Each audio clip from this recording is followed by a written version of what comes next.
Yes, I'm talking in depth about DreamSMP in 2024 because someone needs to. Someone needs to earnestly dissect this weird fucking Minecraft roleplay story that gained a chokehold on the internet that spanned over the entire course of a pandemic, whose fans were loud enough and driven mad from quarantine to the point it reached the ears of several corners of the internet who didn't know shit about Minecraft or Twitch, as in people like me. Now, let's clarify a few things. I watched DreamSMP as a story. Sure, it was a Minecraft roleplay, but DreamSMP started wanting to be taken seriously as a story very early on into its lifespan as a server and as a roleplay. And I don't think you can dismiss a story's merit based on its medium. It is not a new thing on YouTube to use a video game as a medium to tell a story. Look at Red vs. Blue, for example, and look at how many people adore Critical Role and its characters despite it just being a table of actors having fun and playing a game that everyone takes completely seriously, which makes it more fun for the audience and the actors. The same idea can be applied with DreamSMP, I think.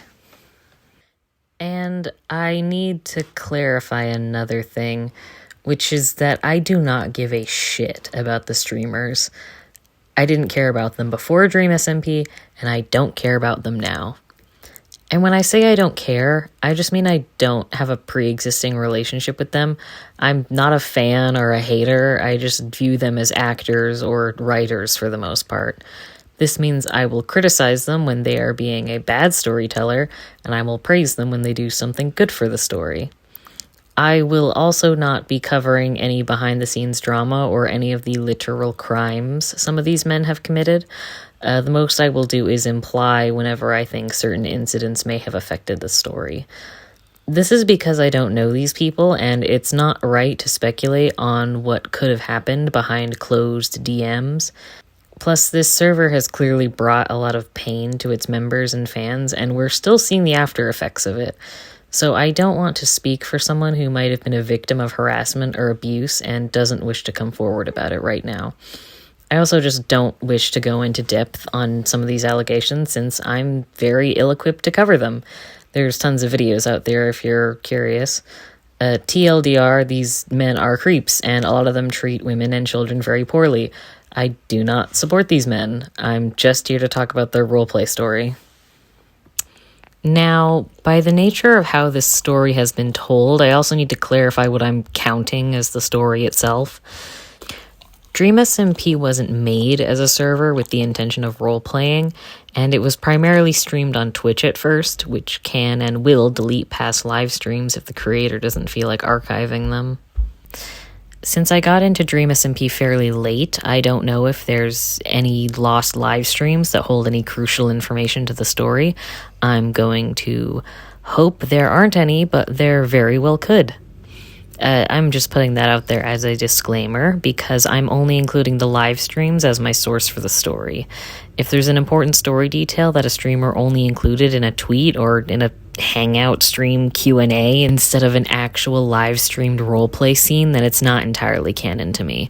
I may bring up certain stuff that I'm aware of if I have a point to make, but it's separate from my analysis of the roleplay itself. Now, if you think I looked through every DreamSMP VOD from every member of the server to get an understanding of the story, you're dead wrong.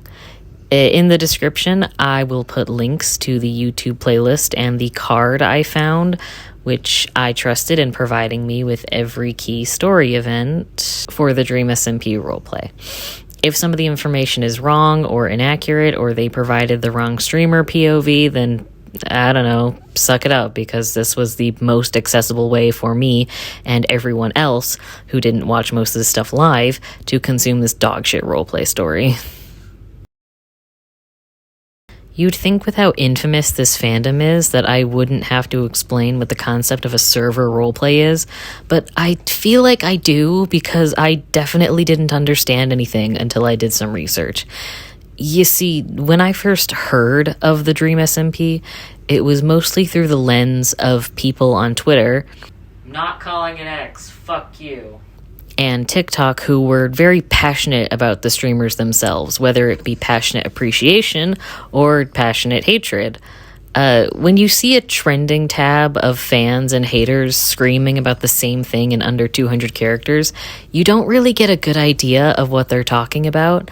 It is just a sea of contextless opinions with words you don't know the meanings of and words you do know the meanings of, but you get the feeling they're being misused. I believe that's how a lot of people were introduced to the DreamSMP, which is why I'm including this segment. Anyway, after doing some cursory research, I learned it was primarily about a bunch of live streamers who played together on a Minecraft server, and that was the extent of my knowledge when I first went in. I started watching it expecting some offensive and distasteful garbage that you'd expect from the most immature D&D group. That's kind of just what I come to expect from growing up watching a lot of other white men who'd make a living yelling at a video game. And don't get me wrong, it was definitely all those things. I mean, it wasn't as offensive as I expected. But it was also just, some guys playing Minecraft and stringing along a narrative to it, which managed to become oddly compelling to me and several other people. Now, if you want a specific timeline for how DreamSMP became a thing, then Tommy Innit, who was one of the core members, uploaded a video explaining it and what it meant to him at the time. But I'll give you the SparkNotes version. It was the popular YouTuber Dream who made this server in April 2020. And this server wasn't made with the intent to roleplay on it. Dream just made it to hang out with his friends and relax. Oh, but my god, it was so damn boring. Like, super boring. It was just a handful of white bread boys on their vanilla server being the most uninteresting people on the planet. However, that all changed when Dream invited a then 16-year-old Tommy Innit to this server. Tommy got banned from the server within his first day, but then Dream let him back on and began inviting some of Tommy's friends, among them being Tubbo and Wilbur Soot. Keep these three, Dream, Tommy, and Wilbur, in mind because it was a combination of these three and their influence which made the server become the character-driven roleplay story that we know it as. Now, I want to explain a few code words invented by the fandom, which were duo names. So, you know how aromantic people, or just people who don't care about shipping, will lament about how they wish there was a way to describe two characters where you really like seeing them interact together, but not in a romantic sense? Yeah, in an effort not to ship these characters, who were just fictional versions of real people, mind you, the DreamSMP fandom invented duo names. So people could talk about the dynamics between certain characters. This isn't just for platonic friendships either, like how Tommy and Tubbo's characters were dubbed as Clingy Duo. This extends to any and all possible relationships between two characters, including antagonistic ones like quote-unquote disc duo, which is really hard to say. But it's also used to describe Tommy and Dream's extremely toxic and non-romantic dynamic. Like, oh my god, why doesn't every fucking fandom do this? Every single fandom right now needs to adopt this way of talking about character relationships forever. It would prevent so much stupid discourse. Next fandom I get into, I'm making duo names for my favorite characters. I'm serious. This might be the best idea the DreamSMP fandom had throughout its whole run. Now, before I get into the characters, let me explain something else. In order to differentiate the roleplay character from the streamer, the fandom decided to preface the streamer's username with C exclamation point or CC exclamation point. These stand for character and content creator, respectively. When DreamSMP began introducing heavier subject matter into the roleplay, the fandom didn't want people to worry that they were talking about real atrocities happening to real people, so they decided to come up with those prefixes for the streamers' names. However, I will not be using these prefixes. They're very annoying to say in spoken word as opposed to typing it out, and I think it's fairly easy to figure out when I'm talking about a character versus their streamer counterpart. Now, I will also explain why I think the characters and the streamers needed to become separated for the story to succeed, and it's down to the fact that irony breeds sincerity, as it so often does. We've seen this with cases like when the Brony fandom exploded online, where a group of men who think they're the smartest guys in the room find something to laugh at, and along the way end up getting invested in the story to the point where there's no more irony. I believe the same thing happened here to a degree, except I think what happened is in an attempt to make the boring live streams more watchable, the streamers started pretending to be comically overdramatic about the silly Minecraft wars they were having.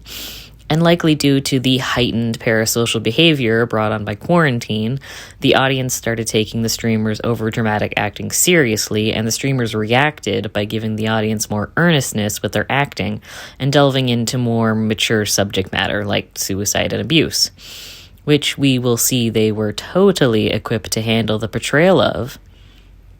Anyway, it was a pretty consistent feedback loop of just letting the audience have as much say over the story as they wanted, because with nothing to do in a pandemic, what else could you do but get invested in this silly Minecraft story, I guess? Well, aside from worrying about your own survival, most of this fan base is children. So the easiest way to explain the setting is that DreamSMP as a server is the entire world in which these characters live in. And it's as if all these streamers are living in this world together and legitimately fighting for their own survival. The same world building that exists in Minecraft exists in DreamSMP, with a few exceptions like the afterlife. Yes, DreamSMP has an afterlife, which I will explain in a moment. The point is that it's essentially as if these streamers were suddenly isekai'd into Minecraft, and now they take the game mechanics seriously because it's now a matter of life and death. Survival of the fittest, every man for himself type stuff. That's the backdrop DreamSMP is implied to have. Now, like I said, DreamSMP has an afterlife, and it's confusing, to say the least. During the first season of DreamSMP, it was Wilbur Soot who introduced the idea of a quote-unquote life system, where each character has 3, quote, canon lives, and they can lose them in a, quote, canon death. There is never a concrete explanation for what constitutes as a quote-unquote canon death, but the widely accepted belief is that if a character has a death that impacts the plot in some way, then that's a quote-unquote canon death, and the character in question now loses one of their 3 lives. Once you lose your 3 lives, then you become a ghost, which makes it so that the streamer can still be on the server, they're just different now. When I say they're different as a ghost, it seems as though when a character becomes a ghost, then their personality changes entirely, and they refer to their alive selves in the third person, as if their alive self is a separate being from them. It's also revealed later on that there's this plane of existence called Limbo, which I assume is not meant to be representative of the actual Catholic belief of Limbo, but rather their own interpretation, which is that this is a plane of existence where the alive self has been sent to after their death. It's not hell, and it's implied that every character has a personal limbo of sorts, but they can talk to other dead people in Limbo somehow. Also, characters can be revived in this series, and by doing so, the person doing the revival has to kill the ghost in order to bring back the alive counterpart. Weird, but okay. I don't really have a lot of gripes with this life and death system. It's just strange to treat the ghosts and the character as separate. I just had to explain that since it's a little convoluted. The other thing about DreamSMP is that it doesn't exactly have a quote-unquote plot.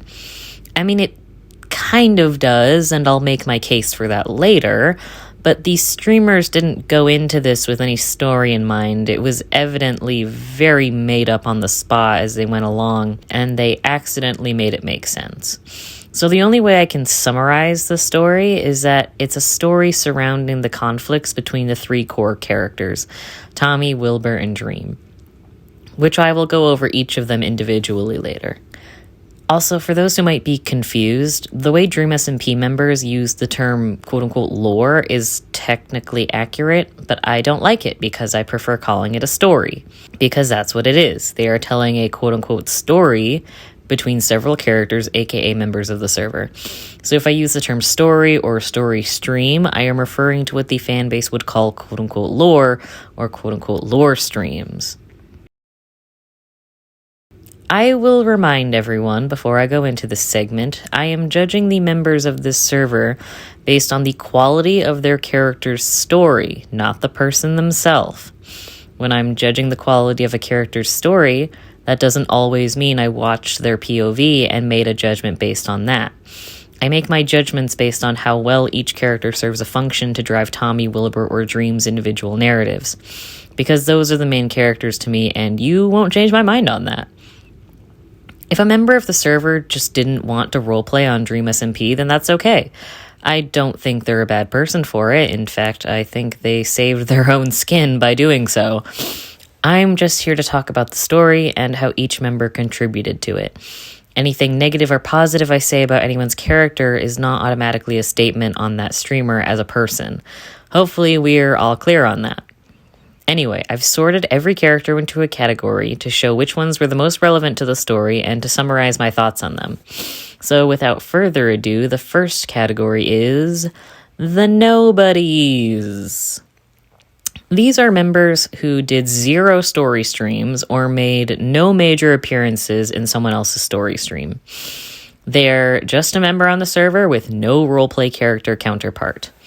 The nobodies are Callahan, Alyssa, Jikishi, Manatreed, Ninja, Andrea Botez, Pokimane, Corpse Husband, KSI, Mr. Beast, and Little Nas X. Jesus, I did not know that this server had a lot of celebrity guest cameos, but okay. Next, we got the randos. These are members who made cameo or brief appearances in 1 or 2 story streams and did some level of active role-playing with another member, but rarely made consistent appearances regardless, and also didn't really have a concrete character arc. Those are George Not Found, Sapnap, Ponk, Puns, Purpled, H-Bomb, Vicstar, and Laserbeam. Next up, we got recurring characters. These are members who made infrequent appearances in story streams. If they had their own story streams, then they were either really boring or too disconnected from Tommy, Wilbur, and Dream for me to bother watching or remembering. These members are Bad Boy Halo, Fundy, Skeppy, Carl Jacobs, Ant Frost, Michael McChill, Hannah X Rose, Tina Kitten, Boomer NA, and CPK. Next up, we got recurring characters who respect the sincerity of the roleplay. Rowan, how is this different from the last section of recurring characters? This category has the same rules as the previous one, but with one exception, and it's that these members respected the sincerity of the roleplay and didn't hesitate to take the story seriously when needed, despite it taking place in Minecraft. If they had their own story streams for their character, it was likely better received by the fans because they took it seriously and noticeably had fun doing so. But it was a 50-50 chance if I bothered to watch it myself. Regardless, these are members who had good characters that served their function and didn't overstay their welcome. Also, I just gotta pour one out for Niachu here because I wish she was in more interesting storylines with more prominent characters. I've heard a lot of good takes from Nikki heads regarding her character, and I can totally get behind them, but I just could not bother to watch the streams where she featured heavily. She honestly deserved way better regarding this server. Anyway, the members of this category are Jay Schlatt, Erit, Jack Manifold, Niachu, Filza, Connor Eats Pants, Captain Puffy, Foolish, Slimesicle, Aaron, and Amesy. The next category is the side characters. First off, okay, being called a quote-unquote side character shouldn't have been made into a cheeky insult. I know why it was, but like, if you know anything about writing, then you'll know not every character in a cast can be the main character because that's just not how story writing works. Given the fact that a lot of these streamers have probably not written a 3-act structure since their 9th grade English class, then I don't think most of them were really equipped to write or act as a main character anyway. With that out of the way, let me talk about the rules for this category. These members have roleplay counterparts whose story arcs were, in some way, jump-started by the 3 main characters. And because of that, whenever these characters do story streams on their own, they're very interesting to watch because their actions usually do end up affecting the 3 main characters and their narrative journeys. So, I honestly adore most of the performances these members bring to the table, and since their characters' actions do affect the main 3, then I will give you a brief rundown of who they are and how they affect the story, and how much I like them. Okay, first up we have Awesamdude, or Awesamdude, however the fuck you pronounce it.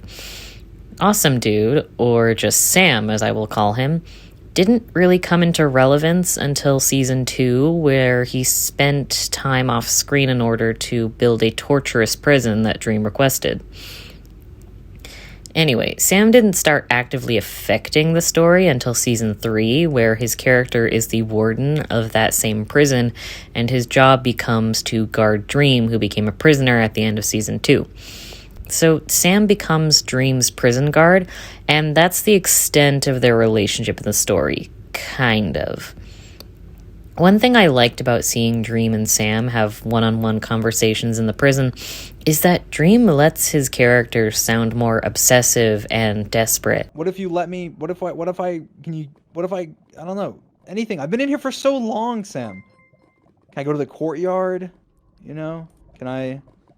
Dream, what do you mean, can I go to the courtyard? Which is very strange for Dream's character at this point in the story, and this is likely because he hates the prison. Because, I mean, it is a human rights violation at every single angle. It's a cartoonishly evil prison rivaling stuff like Azkaban, or the Louisiana State Penitentiary. He is right to hate being in this prison, but I think his character also hates it because it's one of the first times in the story where he has no control over anyone. Now, in the real world, I hate anything to do with the prison industrial complex, and I hate the way prisons are run in certain parts of the world where they treat prisoners like lesser humans or even downright slaves. And I am really exhausted the way a lot of fantasy settings will insert a torture prison into their setting and treat it like something that shouldn't be challenged or questioned. However, the reason why I'm not going to entirely demonize the insertion of this fictional prison is because it serves as a direct consequence for Dream's character, who was intending on using this prison for anyone except himself. This is implicitly saying that this prison was so evil and heinous because Dream's character was the only person evil enough to have invented it in the first place. It's a direct reflection of what Dream is willing to subject everyone to in order for him to feel in control again. Sam points this out to Dream's face, too. Everything that you hate about the prison was your idea. This was literally the experience you wanted for the prisoners. You made this bed, literally. I may have built it, I may have engineered it, but you were the one that wanted these. Which also ironically casts doubt on Sam's actions, because if he knew this is why Dream wanted to make this prison, then he shouldn't have constructed it. But he did. These aren't problems in the story, and I highly doubt both of the streamers in question even thought about it that hard. But I just think this conflict was very interesting while it was happening. Plus, I just think these two characters together have some of the better voice acting. During Season 3, Sam also gains a very wholesome friendship with Tommy, who requested Sam build him a hotel at the start of Season 3, and they bond together while they do that. Sam fills an interesting role for Tommy and Dream because he's the only character who speaks to both of them when either of them aren't able to speak to each other, which is a good avenue to explore how Dream and Tommy's characters have affected each other. Sam's role in the story is also interesting because he's seemingly one of the only characters who agrees Dream's character is evil, not only because he took everyone's stuff and acted like a tyrant, but because of how he hurt Tommy's character. You know what you put Tommy through? I mean, I don't even think this is as bad. You should be thankful. You wanted this to be for Tommy, Dream. You and me both know it. We both know you told me to build this so you could put Tommy in here, didn't you? Which isn't a distinction I can make for a lot of the other characters. Sam's character has an emotional connection to Tommy that drives a lot of his character's actions, whether they be good or bad, and I think that makes him a very interesting character to watch. Truthfully, the only downside to Sam is that his story with Tommy wasn't ever fully resolved. Tommy blames him for his death in the prison, then Sam murders Ranboo to get back at Techno, and then you don't see him again with any of those characters. I guess he got a resolution with Dream that I didn't watch. I was really rooting for Sam and Tommy to resolve their conflict. I just think Tommy should have gotten a guardian that legitimately cared for him. Just wishful thinking. Now on to Tubbo. Tubbo's character could arguably be considered a fourth main character if you wanted to include him, but I won't just for the sake of simplicity. He was invited onto the server shortly after Tommy since he was one of Tommy's friends, and still is Tommy's friend. So he had about as much longevity on the server as Tommy by the end, and his character significance was pretty substantial. I mean, it's enough for me to interpret some kind of character progression, and that's the bare minimum when it comes to this roleplay. His character started out as the Sam to Tommy's Frodo. They were best friends in real life and in the story of the roleplay, and it remained that way until Jay Schlatt's character kicked Tommy and Wilbur out of their homeland, which was dubbed L'Manberg, by the way. Stupid-ass name, but it has charm, I guess. Despite Jay Schlatt kicking out Tommy, he appointed Tubbo as his quote-unquote right-hand man, and Tubbo's character became an unwilling spy for Tommy and Wilbur's side for a little while, until that went to shit with a rocket in his face. Anyway, Tubbo's biggest roles in the story are to be Tommy's ally, Dream's pawn, and Wilbur's collateral damage. And I think since those three characters are so pivotal to causing conflict and chaos for the story, Tubbo's character became motivated by fear and order as a result of being the one who kept getting screwed over by those three and their antics. You can see Tubbo's fear being used to motivate his actions in the story several times, particularly in Season 2 with Tommy's exile and Season 3 after Wilbur comes back. Prove to you that I'm worth being trusted again. I promise. I'll do it. Okay. I'll do it. I'll redeem myself. And you'll... I still have dreams, right? Of the explosion. And of the fireworks. And all of it. I vividly see all of it. Every day.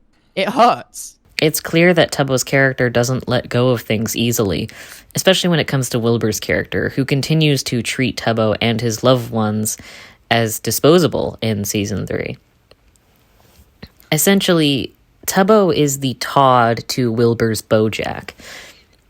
Also, Diane is Tommy in this metaphor.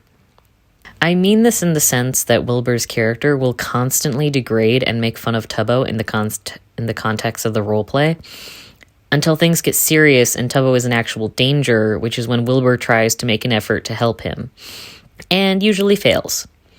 Now, I do think Wilbur's character being an asshole is on purpose and made to serve Wilbur's arc, but I'm not sugarcoating the fact that his character does have a tendency to abuse those around him. But much like Todd, after Tubbo's character is away from his toxic older brother figure, all he desires is to just live peacefully far away in his giant mansion in his new country named Snowchester, until it got blown up by his nukes. It's hard to draw up a consensus for Tubbo's character because it doesn't seem like Tubbo himself really had any sort of direction. It seems like he spends most of his story being a reactive character instead of a proactive character, unlike Tommy. However, I think the story works fine with Tubbo's character being more reactive than proactive. It just doesn't make him as fleshed out as the others. And now it is on to Quackity. Quackity is also a character of dubious main character potential. He's such a good foil to several characters: Wilbur, Tommy, Tubbo, Dream, and Sam. He's either driving someone's arc or being a conflict for them to overcome. So, driving their arc. Hell, he's first introduced as a literal rival to Wilbur's silly presidential election. And then he rivals him again in Season 3 with the burger van nonsense. However, when Quackity interacts with Tubbo, he's often serving support for him, and I think Quackity the guy and the character genuinely respects and cares for Tubbo, to an extent. I know he cares for Tommy, though, as seen when he reached out to Tommy after Dream's escape from prison. And it's a blessing to see any character take Tommy's trauma seriously. I think Quackity shines when he's with Sam, though, since Sam is usually serving as a side character in Quackity's story streams.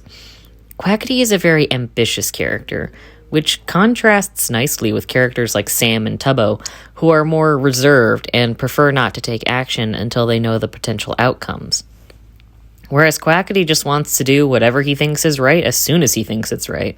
Consequences be damned. I believe these things about these characters mostly because of the streams where Quackity convinces Sam to allow him into the prison to torture Dream. Sam refuses the first time because it's obviously morally wrong to torture a prisoner. We can't kill him. Tommy's trusting me to keep him locked up. I can't ruin what I promised to Tommy more than once. Fucking dead. Are you fucking kidding me, Sam? But Quackity doesn't care one bit about the morality of hurting Dream. He tortures him because he wants to know how to revive people since his self-interest is his priority. But I think Quackity also does it for revenge since Dream did hurt people that Quackity respects. I do have to come every single day so I can remind you every bad shit that you've ever done to me, to any other person in the server. I have to come every day to remind you. Otherwise, I think you'll end up forgetting, and I don't think I want you to forget. I won't forget. It's not morally right, obviously, but oh my god, is it ever satisfying to watch. Even if the acting leaves a bit to be desired and the limited Minecraft graphics get a bit in the way. Want me to do that, Dream? You know what? Let's play a little game. Let's play a little fucking game. How about that? Please, How about that? please. How about that? How does that feel? No, huh? stop. How's that feel? How's that feel? How's that feel, Dream? How's that feel? Please stop! It's still refreshing to see Dream suffer an ounce of consequences. Quackity does this a lot, though, where he proposes a violent solution to a problem someone is facing, and even if he's adamant about it, the other people are typically hesitant, but he won't go through with it if there's a loud enough disagreement on the idea. Much like what he did with Ranboo, where he told Tubbo he wanted Ranboo to be executed for befriending Technoblade, and Tubbo, who was close with Ranboo at this time, refuses to go with Quackity's idea. If you execute Ranboo, Big Q, that would be treason. Whereas with Technoblade's attempted execution, Quackity basically led the charge since everyone involved was on board with the plan. He's probably the most satisfying character to watch since his story arcs felt like they had some sense of direction and resolution. I mean, he was the only one who got a confirmed ending that wasn't vehemently hated at first. I still didn't love it though. I thought his ending was hollow and lacking in some key characters. I also didn't want to see Slime become edgy like the rest of the cast, alas. Next one is Technoblade. I gotta put some disclaimers for this one. I understand Technoblade was a near and dear friend to many people, and someone that a lot of people looked up to. I do not wish to defame or speak ill of the dead. I am only interested in criticizing how his character was performed and utilized in this roleplay story. If it would be too hurtful to listen to someone disparage him in any way, shape, or form, then I suggest skipping this segment. Thank you. I had to say that first because I need to be honest and say that I didn't like Techno as a character. Like I said before, I had no pre-existing attachment to any of these streamers, and I believe parasocial relationships played a lot into whether a character's action was received positively or not. Because Techno as a character was an extremely selfish person. He was funny at times, but almost too funny, as he was often very quick to cut tension by making some kind of joke or disparaging remark, especially when it came to Tommy in season 2. That's good enough for me, Tommy. Let's just head back. I already am heading back. I can't do that. I can't do this anymore. Tommy, you gotta meet up with me before you head back. No, I'm running. I can't. I'm sorry. I'm really. You don't seem to be quite comforting me based on how panicky I am. You know, you're just not finding the dog, Tommy. Oh, I'm sorry. I'm not doing your work for you. You might be wondering why it's okay for Quackity to display selfishness, and with Techno, I'm criticizing him for it. And that's because while Quackity is selfish, he's still a team player at the very least. When it comes to Techno, he refuses to be a team player if there isn't something in it for him. Sure, you could argue the same for Quackity, but I find Quackity more interesting since he has goals and ambitions that he wants to chase, which play into other characters' story arcs, and Techno doesn't, I think? At least not outside the Syndicate, but that's treated more like a glorified club rather than like an organization with goals. I also didn't watch the Syndicate streams, sorry. Techno is introduced as a symbol of raw manpower, so if he's on someone's side in a conflict, that person now has a perceived higher chance of succeeding in whatever they're doing since he's so good at the game. But Techno doesn't really start battles on his own accord, and the only times he has done it is in the name of anarchy, which I think is stupid, and I'm going to explain why. Techno's anarchy philosophy just boils down to, you guys shouldn't make countries because it starts conflict, and conflict is bad. Which I find to be a frustrating take, since writing stories at all requires conflict to be made. And it also implies that Tommy, Wilbur, Tubbo, and the rest were wrong to form L'Manberg at all, when it was actually Dream who was bothered by it enough to fight them over it. Also, this stupid anarchy philosophy gives me huge both-sidesism, as Techno never really cares to discuss why people are fighting, and kind of just acts as though everyone is at fault for fighting at all. I don't normally like to make these kinds of assumptions, but by virtue of this centrist anarchy ideology, Techno's character comes off as extremely pretentious and dismissive as a result.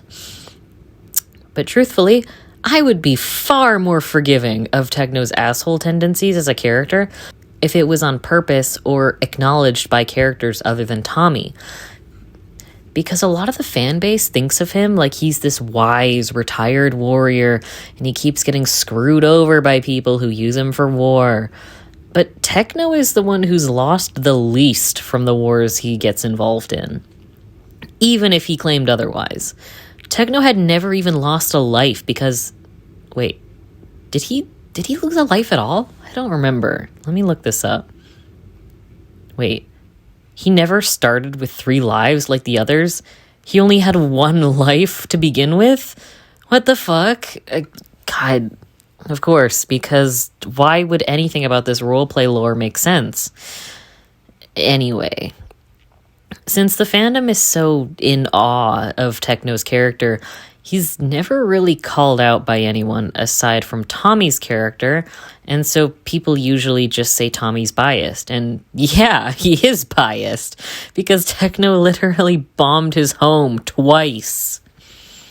I'd probably be a bit biased against the guy too.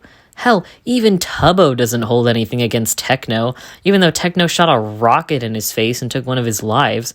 He haphazardly forgives Techno so they can avenge Ranboo together. Anyway, the point is that I don't find Techno as a character to be compelling to watch in this story. He doesn't really seem to grow, and he just kind of gets in the way a lot of the time. He honestly serves better as an antagonist role in most cases. In terms of relationships with other characters, Techno mostly interacted with Tommy, Ranboo, Philza, Nihachu, and Dream. I mostly watched the streams with Tommy, so that's primarily what I'm going to talk about. To put it lightly, Techno treats Tommy like shit. Between outright dismissing his trauma post-exile, bombing his country to rubble, and freeing Dream from prison, Techno ought to rival Wilbur and Dream for the contest of who can make Tommy the saddest. Techno doesn't even do these things with the intention of hurting Tommy. He does them for his own reasoning and doesn't even consider how they would affect Tommy. People like to pretend as if Techno and Tommy had this endearing older brother, younger brother dynamic, where Techno shows him how to fight in combat and Tommy gets to heal by finding trust in an older brother figure again. But it tragically had to end due to both parties having an inconsolable conflict that cannot be mended. But no, that's actually Tommy and Sam you're imagining. This is where the parasocial nature of fans can color the perception here. Also the fact that Tommy and Techno in real life were actually very close. But for the record, I do not believe Techno the real guy and Tommy the real guy had a toxic friendship, just putting that out there. Another thing about Techno's relationship to Tommy is that during L'Manberg's final bombing, Techno is screaming and yelling about how Tommy just used him for war, while Tommy screams back about how unfair this all is. Selfish! You've used me from the start, Tommy! You're wearing my helmet! You said we betrayed you! You said we were the ones that betrayed you! Never thought of me as a friend, Tommy. You've just used me from the start. I haven't, saw Techno. me just as the blade. That's all I was to you, the blade. A weapon. Well, guess what? I'm choosing what I fight for now, and I'm going to destroy the government, Tommy. You all die. And people use these clips to defend Techno's character and vilify Tommy's. Never mind the fact that Tommy is a teenager, but whatever. The funny thing is that there's a clip of Techno admitting to Tommy's face that he only allowed Tommy to take shelter from his abuser so he could use him to achieve his own goals, and tries to follow that up by complimenting Tommy and saying Tommy's proven his worth to him as an ally and getting rid of L'Manberg. I'm gonna be real. I'm thinking. At first, I thought you were kind of useless, Tommy. I was just kind of bringing you along to achieve my own ends. But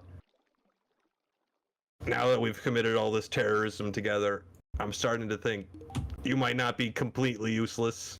I mean, maybe not like above average, but at least average, on the usefulness scale. What I'm saying is, Tommy, I think it's about time I told you that my real plan, Tommy, I am going to destroy L'Manberg.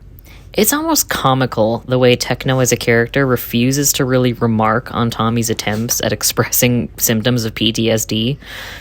Tommy, you can't be like, Technoblade, don't leave me. My blood pressure, Technoblade. Tommy, you walked off on your own. You walked off on your own, Tommy. I see a forest, though. I see a forest. I'll conquer my Tommy, fears. that's not helpful. You need to go back That's to where where we need to find dogs, is in a forest, right? I'm just gonna go looking on my own. If you die, you die. But it gave me the impression that Techno the real guy truly had no fucking clue why Tommy was acting that way, and just didn't really ask about it.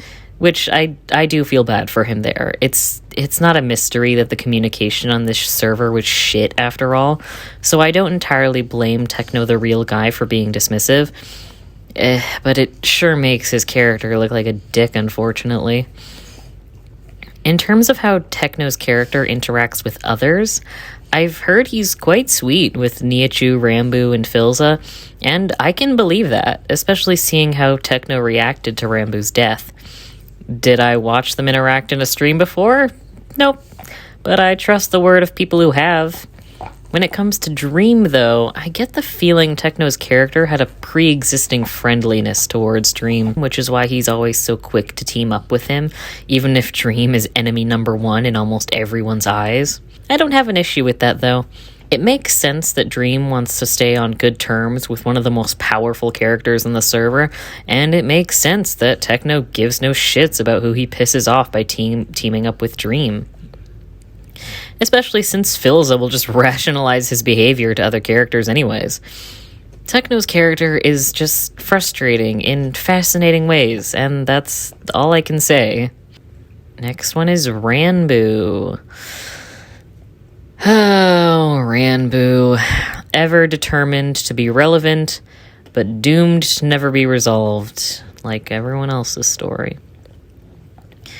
Which is my way of saying that Ranboo is involved in a lot of people's story streams, but his story was never properly concluded, and also just very confusing. He was a fan favorite for a while since he liked to do more angsty acting and was fairly good at it, at least compared to other characters. You could have done anything to help and you didn't. You could have changed protocol. I couldn't risk Dream getting out. But in terms of his story arc, it's hard to say. Ranboo's relationships are primarily with some of the more prominent members of the server, including Tommy, Tubbo, Wilbur, and Dream. With Tommy, Ranboo met him very quickly after joining the server, and Tommy instantly made him an accomplice to burn down George's house. Anyway, Tommy really demonstrates his selflessness as a character by taking full blame for the arson when put on trial. Mr. President? Fuck Yes, you. Carl. Fuck you. What are we to do with Ranboo?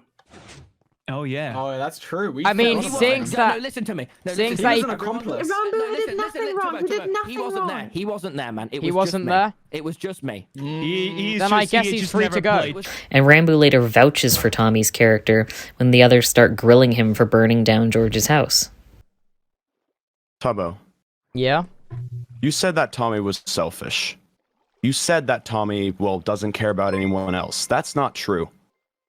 Okay. I robbed George's house too, but in court, he said that it was just him. He could have pinned the blame on me. He could have said that it was me. There was evidence that it was me. But he didn't. He's not selfish. He can't be selfish. Me and Tommy robbed George's house. We didn't mean for it to burn. We didn't mean to burn anything down. Tommy, is this true? Yeah. It is. He covered for me. He is not selfish. Ranboo is very willing to do what people ask of him, regardless of what the outcome might be, and that gets him involved in a lot of the conflict on the server rather unwillingly. He's very passive and reactive, which makes sense why he'd bond so much with Tubbo. At some point they get platonically married on the server for tax benefits, and they seem to live fairly happily in Snowchester. Probably. There isn't much story-wise that goes on with Tubbo and Ranboo until Wilbur enters the picture.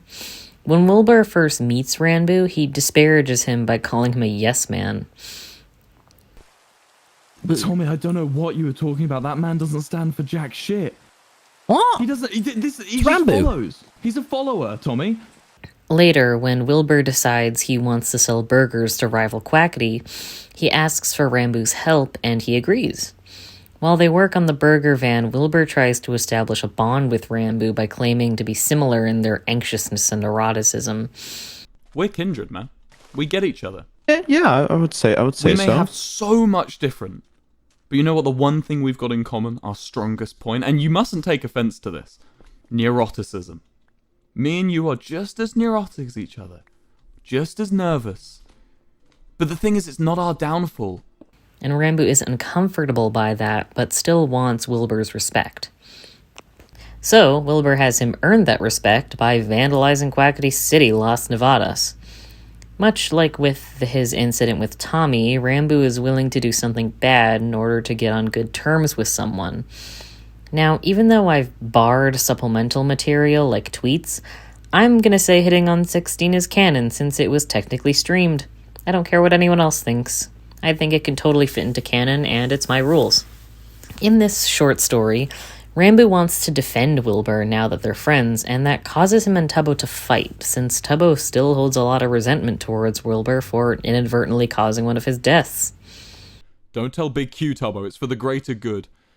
Tubbo felt his rage build up inside him. Nothing Wilbur does is for the greater good. He takes, and everything is his own little mission of revenge. Can't you see?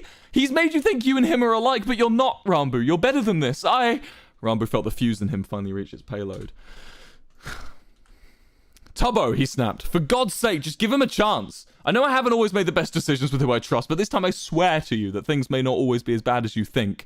I mean, people change, people get better, and if you never give them a chance to prove it, you'll be stuck hating everyone that's ever wronged you, and you won't have anyone left. A silence fell over the two. This is interesting because Tubbo points out the manipulation that Wilbur uses to make Ranboo feel close to him by claiming they're similar. And this is the first time someone close to Ranboo is getting mad at him for being so willing to befriend people who have hurt his friends before. Like, fuck, why didn't we get this with Tommy too? Anyway, Ranboo serves a dire consequence for choosing to save Tubbo's life in this story and sacrificing himself as a result. It feels rather full circle. I can accept this is how Ranboo lost his second life, with his third being at Sam's hands. Since these are both situations where Ranboo's death is indirectly a consequence for willingly aligning himself with people who have hurt his friends. I mean, Wilbur and Techno both hurt Tubbo and Tommy, and Ranboo doesn't really acknowledge that. It makes sense since he's so non-confrontational most of the time. But again, it sucks that this is never properly acknowledged or capitalized on in any meaningful way. Outside of hitting on 16 at least. Now, I've saved Ranboo's interactions with Dream for last since it's extremely minimal. The first time Dream technically speaks to Ranboo is during this scene where Ranboo is presumed to be dealing with an auditory hallucination of Dream talking to him.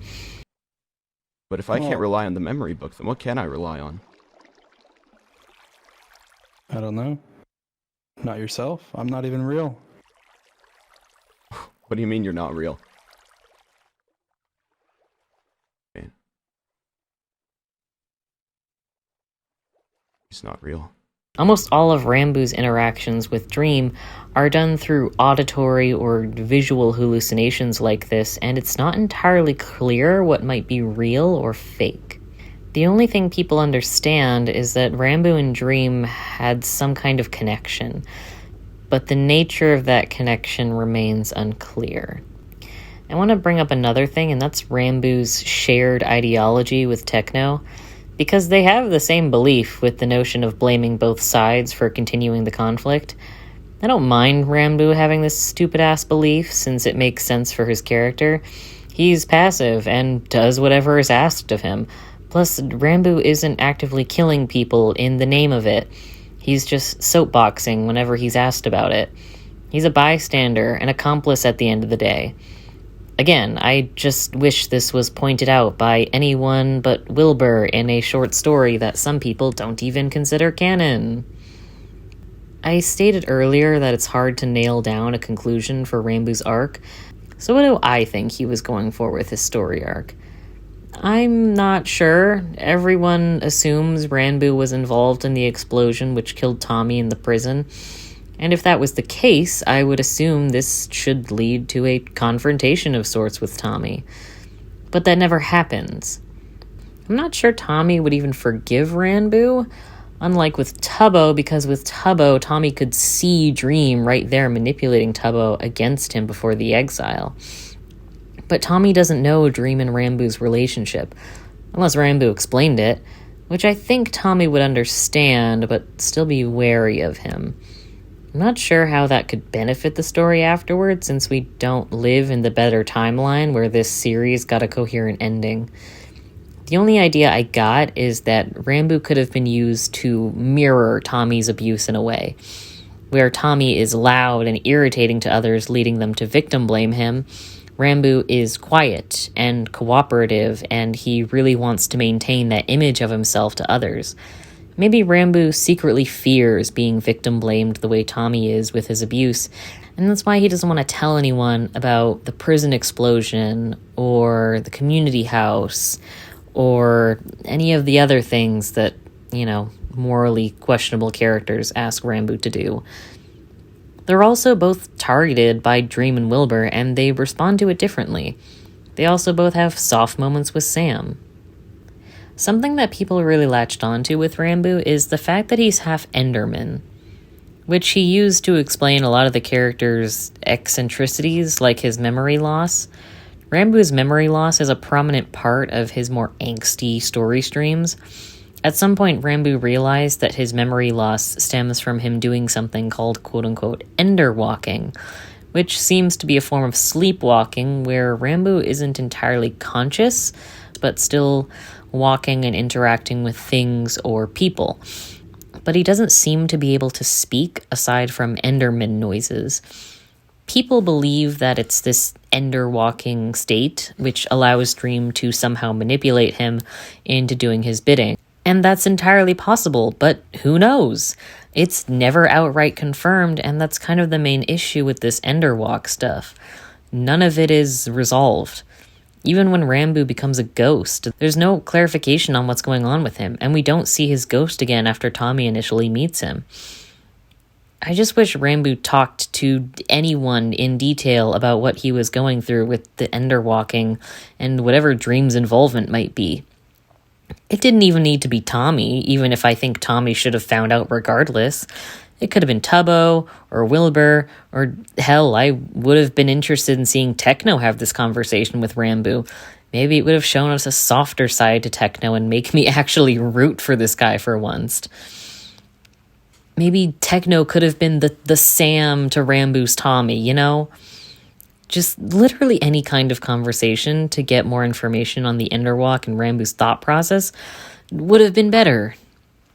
While I was writing this, I did occasionally check the fan wiki and learned he was technically given an ending, if you can call it that, since it's just a Twitter post explaining he's safe and happy.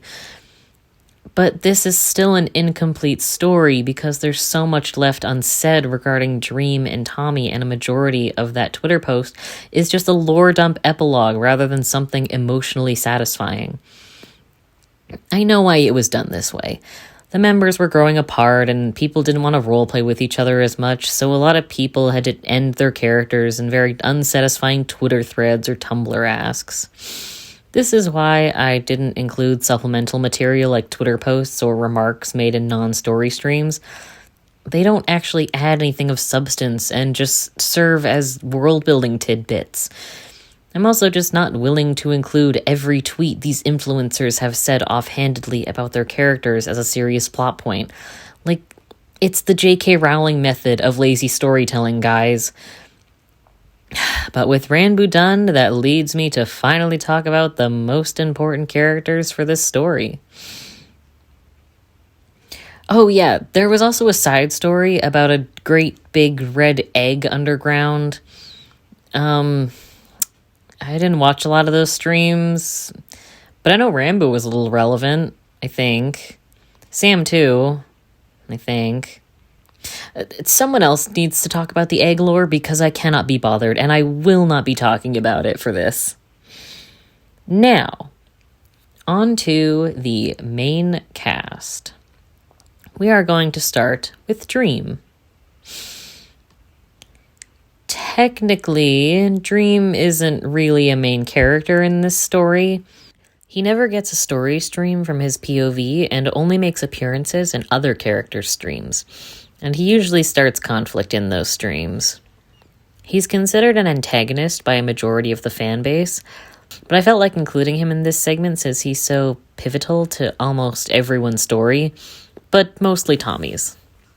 Dream's motive seems to center entirely on having control over his server, whatever control means to him on a given day. Usually Dream's idea of control just means doing whatever he needs to do to get people to stop doing something he doesn't like, whether it be building a country or just annoying him a little bit. Tommy is usually his target for this type of control since Tommy is the one who chooses to disobey him the most, just by virtue of his personality being like that.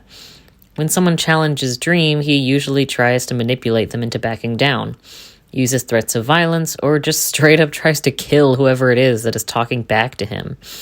This is only further evidenced by the fact that he becomes a literal necromancer, which is so damn fitting for a character who clearly wants control over everything. You can't even escape this bastard in death. He will bring you back against your will. Another blatant sign of Dream's obsession with control is what I talked about earlier with the prison, aka Pandora's Vault, which Sam accuses Dream of commissioning for Tommy specifically, by the way. You wanted this to be for Tommy, Dream. You and me both know it. We both know you told me to build this so you could put Tommy in here, didn't you? That's why you wanted people to be able to visit. That way you could flaunt Tommy, who you've got stuck in a cell in front of everyone. So it's deliciously ironic for Dream to end up in there as a result of his horrible behavior. However, Dream's status as the ultimate bad guy of the server wasn't fully established until the end of Season 2, which leads me to talk about the escalation of his villainy, because he did not start out as a character that people would expect to turn out to be really good at abusing teenagers. This is pretty standard for recurring villains in cartoons and TV, though. where the writers want to up the stakes, so they make the villain more and more evil over time until people start wondering why they don't just kill the bastard. I think that's exactly what happened with Dream, where he started out as just some stick in the mud who didn't like that someone made a silly fake country on his server and called it L'Manberg. Then cut to seasons 2 and 3, where he escalates into a war criminal and child abuser. We'll talk about why this became problematic in Tommy's segment, but I also just want to explain why it felt like such a smooth transition despite it sounding rather jarring on paper. Dream's antagonist status begins when he takes Tommy's discs in order to get him to behave on the server. Tommy gets them back, but it cements a strong resentment in Tommy towards Dream, which only escalates when L'Manberg is formed. Dream does technically do bad things here, like planting explosive and planting traitors in L'Manberg, but it's not given the same weight as later actions since the tone of Season 1 was much lighter, and Dream's actions as an antagonist correspond with that. After L'Manberg is deemed as a quote-unquote real country on the server, though, the story goes into the Manberg versus Pogtopia arc, and Dream kind of fades into the background a bit. He still makes appearances like giving Wilbur dynamite during Wilbur's mental spiral, but nothing huge plot-wise. This means when he starts conflict again in Season 2, he takes advantage of other characters' frustration with all the wars, and he convinces at least Tubbo to exile Tommy, since he keeps jumping to fight. You know, as in jumping to fight to defend himself and his friends. And people go with it, since Dream wasn't enemy number 1 to them anymore. That was Techno and Wilbur. Since most of the characters are eager to ignore or prevent future fighting at this point, Dream uses that to show a quieter side to his villainy, and that's his emotional abuse of Tommy, the character. Just clarifying, in case anyone forgot. Dream probably learned at this point that since Tommy is one of the only characters who willingly defies him, that sets an example for other characters to defy him too and get away with it. So, if he can control Tommy, then he can control his server again. This is basically stated at the end of Season 2 and during the prison scenes in Season 3. Listen, if I can control the things that people are attached to, then I can control the server again. I need you, okay? I need you to continue bringing attachment to the server. Because without you, people weren't really attached to things. But then you came and you brought friendship and countries and things people can be attached to. I'm torn on how to feel about this escalation in villainy. I'll explain more during Tommy's segment, but while I do think it's in character for Dream to be an abuser with a capital A, I'm just not sure it was worth it in the end. The prison streams in Season 3 are fascinating for Dream's character, though. It's the most mask-off this character has ever been, and even then, he's still keeping on a bit of the mask. Puns intended. But Dream doesn't act like some cackling, leering Disney villain here. He acts kind of pathetic, if you ask me. Tell me how you're feeling. Sad. Why? Because I lost my friends. And you. Yeah. And my lives. Well, yeah, you only have one life now. He's aware people hate him, and while he sounds kind of sad about that, he more so sounds apathetic to me. A lot of Dream's dialogue sounds apathetic when he's talking to someone in the prison. Well, that could just be Dream's mediocre acting. When the subject of Tommy is brought up, you can definitely hear his voice light up excitedly. You kill Tommy, you bring him back to life. Well, what, do people think it was cool? Is that all that matters to you, if it's cool or not? Well, no, I just want to know, what do people think? Like, what were people saying? What did everyone else say?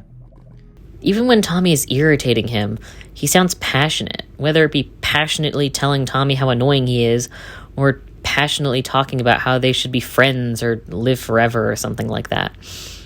Maybe I'll send you back and bring you back again, you know, get some knowledge. I want to figure out. I want to know how it works. I want to know about death. You know, we can study it. We can study it together. We can become immortal together by studying it. When Sam recounted Tommy's temporary death in the prison, he explains to Ranboo that Dream laughed after he killed him. By the time that I realized Dream was attacking him, I headed back there to try and stop him immediately, and then when I got to the main cell, he had already done it. And then I was standing on the other side of the lava just screaming at him, and he just laughed. Sure, we didn't see this ourselves, so Sam could have totally just made it up on the spot without consulting Dream. But I sure do fucking believe Dream would do that after hearing everything else he said to Tommy leading up to killing him. The prison streams are great for highlighting just how obsessive Dream has become, especially with Tommy. You get another reason for why he's the villain, and it's his lack of remorse after causing suffering and clearly showing that he wants to hurt people again.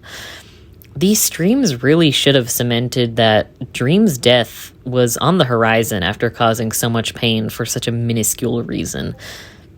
But we know that's not what happened. After Dream was broken out of prison by Techno, and after he scared the hell out of Tommy, Dream kind of went MIA in the story. Well, okay, a lot of characters went MIA since less and less people were hopping onto the server to roleplay after the prison break. Around the summer of 2022 is when fans started to get angry at the silence, and it wasn't until autumn when some of the streamers decided to start wrapping up this silly roleplay story, including but not limited to Tommy and Dream's overall conflict. I'll just rip the band-aid off. These streams were deemed controversial by a sizable minority of fans for redeeming an abuser, and I have refused to watch these 4 streams in their entirety because of that. I've seen clips and read a few summaries of what happens, but I refuse to waste 4 hours of my life on that shit, knowing it will irritate me by making Tommy look like the bad guy for being traumatized. Besides, it's not like it's anything new in the realm of redeeming the abuser last second type stories. It's the exact same shtick as any other version seen in quite a few movies and TV shows in the last decade. So, to me, Dream's character also had an unfinished ending because the actual ending was so bizarre and wildly out of character that it might as well have been a retcon. I think Dream's character would have been the easiest to resolve, since a villain as evil as Dream has very little avenues outside of death. It seemed for a long time Dream, the real guy, kind of recognized that his character was likely going to die at the hands of someone, likely out of revenge for what he's put them through. I'm not just alluding to Tommy, but also Quackity, Ranboo, Tubbo, or Sam. I mean, you know, not that Sam would actually be the one to kill Dream. That kind of seems dumb, but anyway.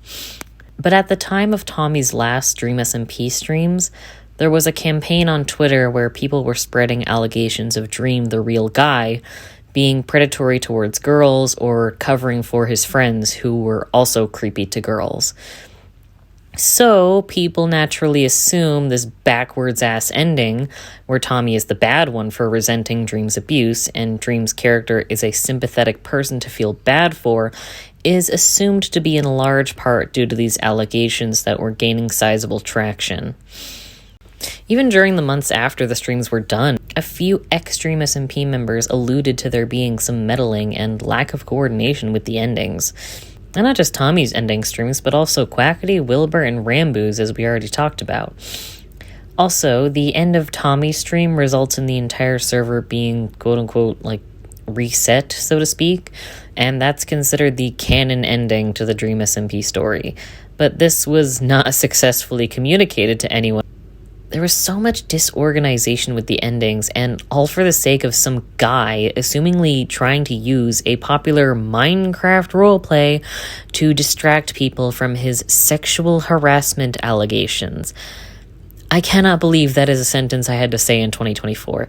I don't even know what else to say about Dream as a character. He might be one of the bigger disappointments of the series, but I can't even say I'm surprised, just due to the cultural climate of the time. Dream's actions as a fictional villain being unceremoniously redeemed, and his actions as a real-life person, aren't new in the realm of entertainment, be it online or in the film industry. It's depressing to spell this stuff out, but I just can't say much else other than this sucks. And I still haven't even talked about Tommy in depth yet. Anyway, I've spent almost 3 pages writing about Dream as a character now, so I think I'm ready to move on. So, on to Wilbur. So, Wilbur is another character who I wouldn't technically consider a protagonist like Dream, but his overall importance to the story is too great, and I have so much to say about him, so that's why he lands in this category. Wilbur's addition early on to the server is basically what kickstarted the notion of there being a narrative story at all. His impact was why the role-playing started turning from pure ironic comedy to sincerity. So you can say he's fairly important. He's a character that essentially haunts the narrative after his first death, and he affects almost every character's story arc in the process. Kind of like Dream.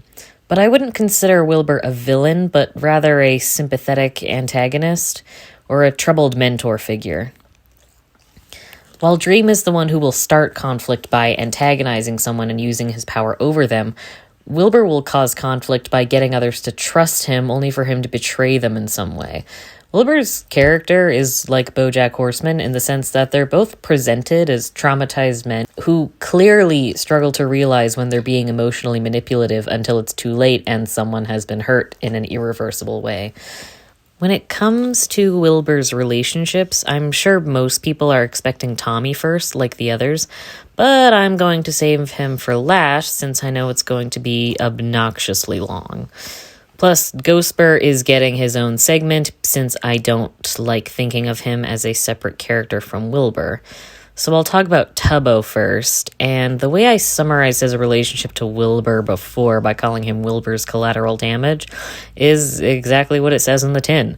Because Tubbo doesn't really interact with Wilbur much in an emotional sense, unlike Tommy. The most remembered interactions between Wilbur and Tubbo are when Wilbur fails to stop Techno from assassinating him and when Wilbur blows up L'Manberg after Tubbo's inauguration as president of the country itself. Much like Techno, Wilbur does these things entirely independent of his relationship to Tubbo, but they end up affecting Tubbo greatly as a character regardless. Techno and Wilbur's similar behavior to Tommy and Tubbo should have been acknowledged more, either by fans or the streamers. Can you tell I like dramatic parallels? Anyway. The only other times Wilbur interacts with Tubbo pre-suicide is mostly just belittling him or making him the butt of some joke he's making with Tommy. Then post-revival Wilbur doesn't pay him a lot of attention until Tubbo is rightfully grilling him for being so flippant despite all the harm he caused when he was alive. Only for Tubbo to be proven right not to trust him when he loses Ranboo due to Wilbur's antics. So it was honestly nice to see Wilbur properly apologize to Tubbo, even if I felt like there was some stuff left unsaid. It was at least one of the more satisfying conclusions to two characters and their conflict.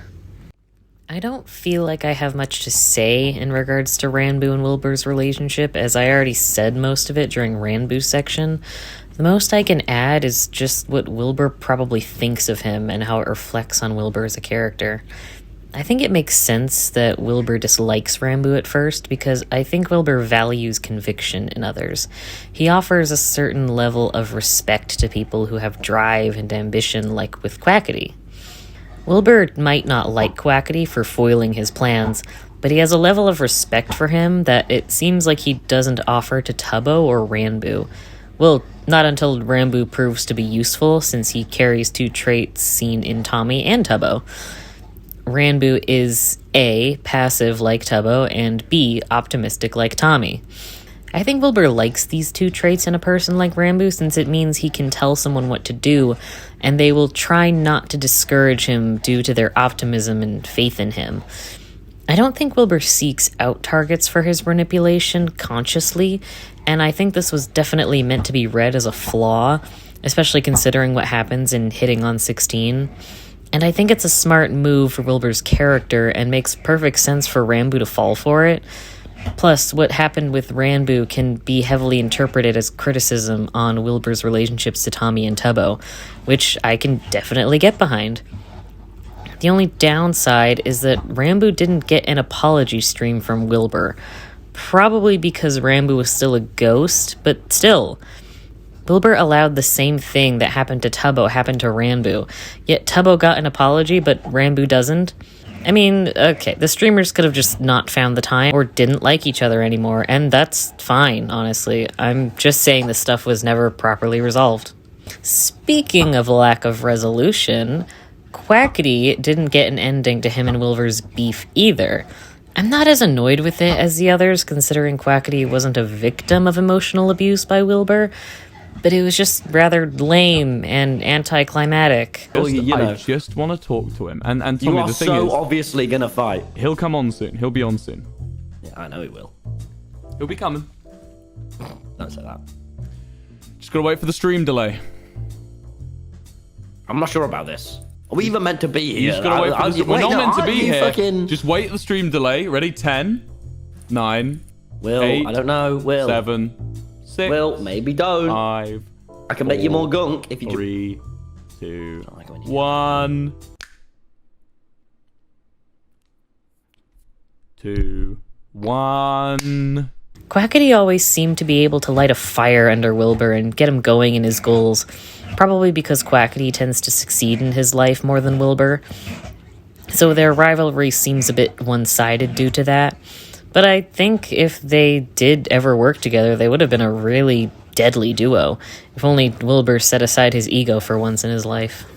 Now, Wilbur's interactions with Dream are also fairly minimal, but they say a lot about Wilbur as a character. When Wilbur first arrived on the server, he happily annoyed Dream with Tommy and Tubbo, then fought him to defend L'Manberg. Then they became on neutral terms when Wilbur's mental health took a downturn in Pogtopia, since Wilbur wanted Dream's resources to destroy L'Manberg.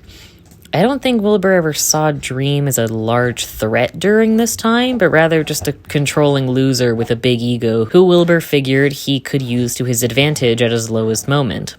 After being revived, though, Wilbur's stance on Dream makes a 180, and Wilbur claims to sympathize with him. Dream's not in prison for being a horrible person. Dream's in prison because he dared to try and stop you all. He dared to try and stop you all from gaining all this power, because the minute I was gone, there was a vacuum. There was opening. And everyone just seeked to get in there. And Dream was the only one who stood up to them and told them not to. Dream was the only one that held my seat for me. He kept it warm. He kept my throne warm, and you guys didn't like that. So you threw him in prison. And if Dream dies instead of me, I would be in there right now. So Tommy, you should thank that I wasn't alive to attack Dream when we got exiled. You should be glad we had a little passive ghost burr. Because now Dream's in there, and I'm out here, baby. This all happens shortly after Tommy's exile and his death and revival in the prison where Dream currently is. Or currently is at that time. Truthfully, this story choice pissed me off so much when I first watched it, mostly because I was so exhausted with Tommy's friends being so flippant about Dream at that point.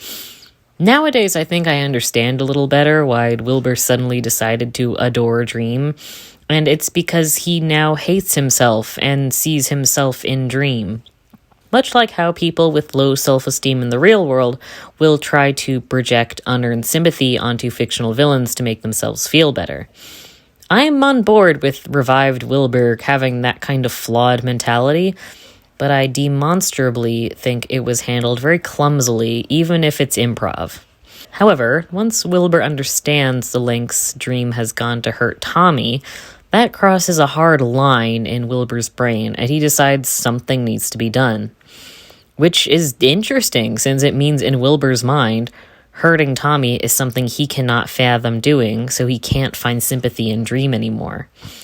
I'll go more into this so-called apology stream in Tommy's segment. Anyway, Wilbur's adoration of Dream is shallow and doesn't do much but make other characters wary of him. Like I said, their interactions are minimal, so I can't say much more. Which leads me to talking about Wilbur's relationship to Tommy. God. This is going to be so long because Wilbur and Tommy's relationship basically sets up the entire backbone of the server, and it lays the groundwork for other characters due to their actions with each other. Tommy values Wilbur's respect, and Wilbur values Tommy like a brother and an accomplice. But Wilbur doesn't seem to respect him a lot of the time, and especially during the Pogtopia arc. I have no trouble believing Wilbur cares about Tommy, but you can care about someone without respecting them and their autonomy. I mean, I know Wilbur creates L'Manberg with the not-so-subtle intention of having it be a place on the server where Tommy and his friends can be safe away from Dream, but then Wilbur starts tying a lot of his worth into L'Manberg, and it becomes morally questionable when he expects other characters like Tommy and his friends to do the same. And he talks down to them when they're apprehensive about being as committed to L'Manberg as he is. Look, Tommy, you've chosen to live with the enemy. Now, I'm not saying you have to spend all your time at the house you make here, but I just need to know that you're devoted, that you're dedicated. I want you to look at me. I want you to come over here and look at me and tell me. We can make my base the embassy. Oh. Your base doesn't have to be the embassy, but just it can't be your permanent home. All right. No, I don't want it to be my permanent home. I want it to be one of my many homes from a rich man. Tommy, you may don the skin. So you're not kicking me, right? No. Tommy, who wanted Wilbur's respect, had to sacrifice one of his lives and give his discs to Dream to secure L'Manberg's independence.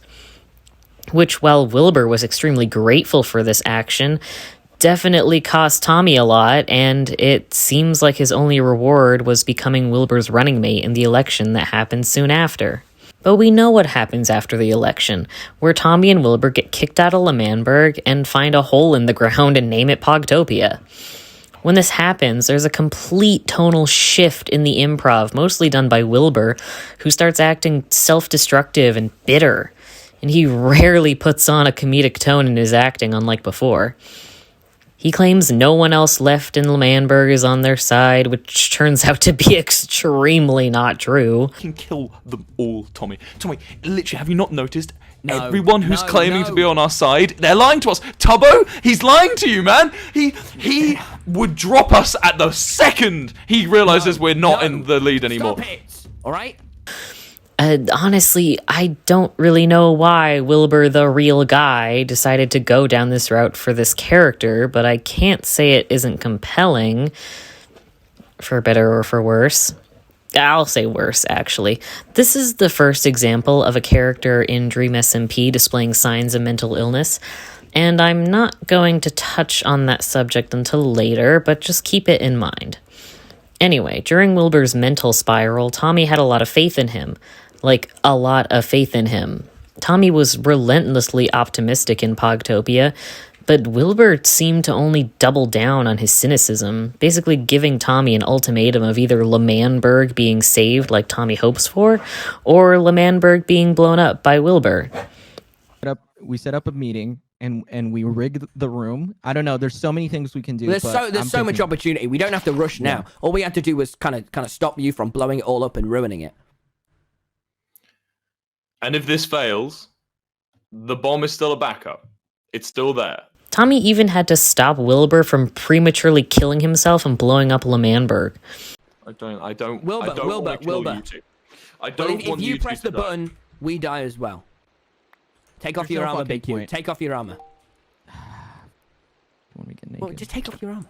Okay, I don't want you to get. It's not about that. It's not about that. If you press the button, we die with you.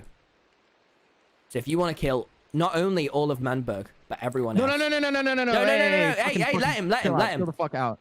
If you press it, then you kill everyone. Not just yourself.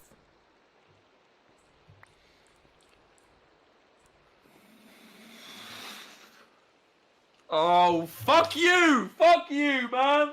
To call this unhealthy is an understatement, but I'm saving that more for Tommy's overview. I'm more so going to just call attention to how Wilbur is mistreating Tommy here, and Tommy doesn't even realize it, since I think Tommy thought of him and Wilbur as heroic underdogs who must succeed because that's what always happens in the movies.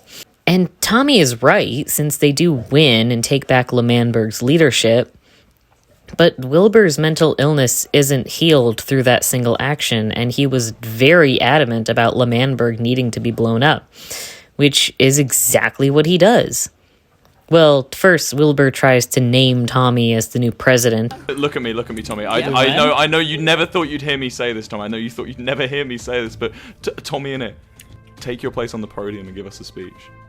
Or should I say, President-elect Tommy, innit, go. And Tommy refuses, so he picks Tubbo instead. Then he blows up L'Manberg and asks Philza to kill him. Keep this in mind, okay? Wilbur was going to detonate L'Manberg after Tommy's inauguration if he accepted the offer. Also, when I say Wilbur and Tommy set up the backbone of the story, this is what I mean, because Wilbur's suicide and L'Manberg's very existence affects almost every character in one way or another. But the one he affects the most is Tommy by abandoning him. Like I said, Ghostberg gets his own section, so I'm going to jump to when Wilbur is revived again in Season 3. At first, revived Wilbur acts very dismissive to Tommy, until Tommy yells in his face about what a dick he's being. Wilbur, you're annoying. You're up your own ass. I'm sick of your shit. You can't just come back here and every time we talk with people, you like uninclude me and make me feel like a ghost, Wilbur, when you should be the ghost. All right? So stop it. Stop. Because it's really pissing me off now. Which is new for Tommy to lose his patience so fast with Wilbur, but completely understandable after what he's been through at this point. During this conversation, Wilbur also tries to claim L'Manberg was only made to consolidate power and nothing else. Tommy, I made an oath of not lying now that I'm alive again, so I'm gonna come clean to you with the truth.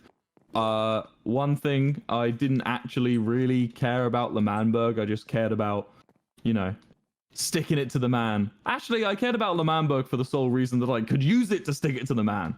You ever sticked it to the man, Tommy? That's not true. Which pisses me and Tommy off. Tommy doesn't even fully believe that claim, despite having less patience for Wilbur's cynicism. Tommy still can't help himself from having a bit of hope for Wilbur. Wilbur and Tommy have this feeling of distance and tension, even if they still spend time around each other during this time. There isn't that friendly familiarity that they had in the Independence era. Now it feels like Tommy only follows Wilbur out of necessity rather than wanting to be around him. But he's going to start another thing. And if he now thinks L'Manberg was just so he could get his way in, I'm going to have to... He's going to destroy the server if he likes Dream. I don't let him do that shit, chat. I never have with anyone, right? And I'll take the brunt of it, I'll get the exile, but I won't let him do that shit. So we get the stone, we fucking show him, then he'll give us a position of leadership. And Wilbur seems like he's putting up an emotional wall with Tommy while still desperately wanting him nearby. There's a stream where Wilbur and Tommy meet up with Quackity in his new country, Las Nevadas. It's Tommy's first time seeing the place, and he's ecstatic about how beautiful it is, until Wilbur gets irritated with him and snaps at him to shut up. Quackity says Tommy is allowed to stay there, but Wilbur isn't due to his violent history, which pisses off Wilbur immensely to the point where Wilbur and Quackity begin arguing, and it escalates to them screaming on top of two pillars, and Tommy is staring at them, both likely realizing he has to choose between two of his friends right now. It failed. It failed. You're in the right place. Tommy. You're in the right place, Tommy. Who destroyed L'Manberg, Tommy? Think about that. Who Think ran about against that for you? a second. Who laughed as we were Think exiled? about that for a second, cheered Tommy. as we were thrown out of our nation that we built? We built. Who wanted a better outcome for L'Manberg, Tommy? Who did? Who wanted to run a democratic election with just one party? He's right up there, Tommy. He's right up there above you. Remember the pit, Tommy. He picks Wilbur, and this leads into the burger van arc. But after Tommy takes Wilbur's side, Wilbur talks to him about how Quackity's country is fake with glitter and gold, but with Wilbur he has family. Tommy, you deserve this safety in this sanctuary, and that's what I want to make with you, and you won't get it over there. You won't get it over there. You know what they say about casinos? No. It's all lights. It's all plastic. It's all glitter, but there's nothing of substance. Do you know what has substance, Tommy? Family. Blood. Yeah. Please stay with me, Tommy. Stay on this side. Don't go to him and his cushy catering job. Everything Wilbur says here feels genuine and it feels raw. I seriously think the voice acting in the stream was awesome. But you know what this scene reminds me of? You said, I'll clean it up. And did I clean it up? No, you didn't. I had to call the pool cleaner. And you said, thank you for letting me stay here. I don't have anywhere else to go. And I remember when you said that. I don't have anywhere else to go because I felt good about myself. And I don't feel that way a lot. Letting you stay with me was the best thing I ever did on purpose. And I don't think I ever told you that, but I should have. Because you're my best friend, Don. Yeah, once again, Wilbur is acting manipulative to keep someone with him, which he only keeps doing when Ranboo enters the picture. Not to say Quackity is a saint here or anything, but I know Wilbur sure ain't. Wilbur still feels attached to Tommy, yet he still mistreats him and expects him to be at his side always. Nothing much else happens with Wilbur and Tommy until post-prison break and after hitting on 16, where Wilbur is racked with guilt for screwing things up again by accidentally killing Ranboo, and Philza tells him to apologize in order to heal.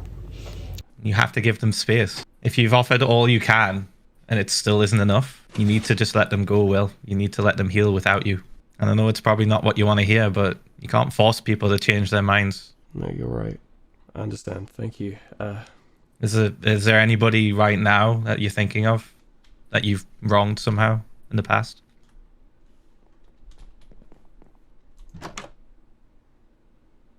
Wilbur? Tommy, I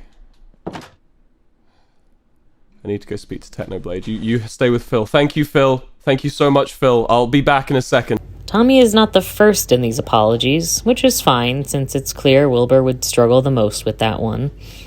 So Wilbur apologizes to Tubbo, Eret, Fundy, and Nikki. Honestly, I didn't even know he did one with Nikki until I looked at the wiki just now. Anyway, you already heard me talk about Tubbo's, and I don't care about the other three. Sorry, Nikki and Eret heads. So I can talk more about Wilbur's supposed apology stream to Tommy, which isn't even called, quote-unquote, apology to Tommy on the wiki. It's just called, quote, final confrontation with Dream. Because, fun fact, Wilbur doesn't even say the words, I'm sorry to Tommy in this stream. So, like I said earlier, as soon as Wilbur is told by Tommy about his exile, Wilbur decides Dream needs to die. I always wanted Wilbur to find out about this. So, do you remember when you got sent into exile? Yeah.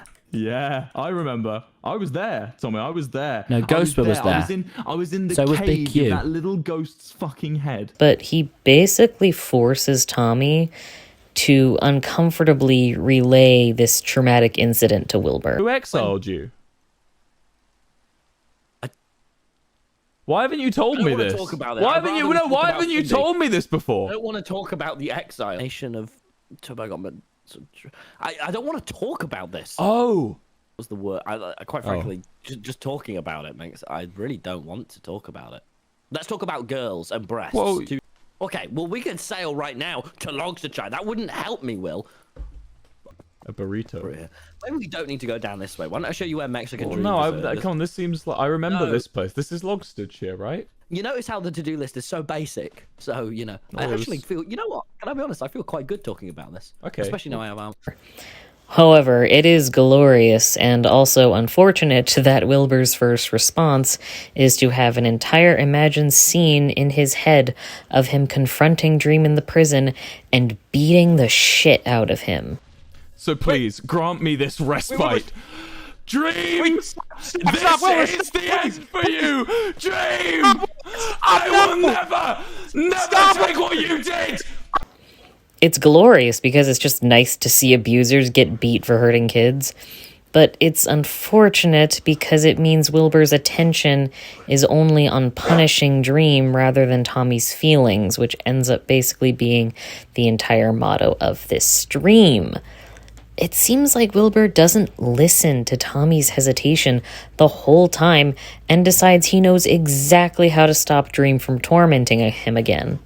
He brought me back to life to spite you, to show you that he still has power over you. If I owned those discs, or, you know, he has even the idea that he could get those discs back, that's enough power to make him do whatever we want him to do. And Tommy, I know what I want him to do. I promise you, you will get these discs back. These discs will not, they will never end up in mine or Dream's hands. By the end of today, you will have the discs back. I just need them as bargaining chips. Despite only just now learning how messed up Tommy and Dream's relationship is, he pretends like he understands the situation perfectly when he doesn't, because he's not prioritizing Tommy's health or safety. He's prioritizing his need to feel good about himself by trying to stop Dream. So, when Wilbur pretends to burn Tommy's discs in front of Dream, it obviously horrifies Tommy, and even now I can almost hear it in my head when he says, "Every time you make what's mine about you!"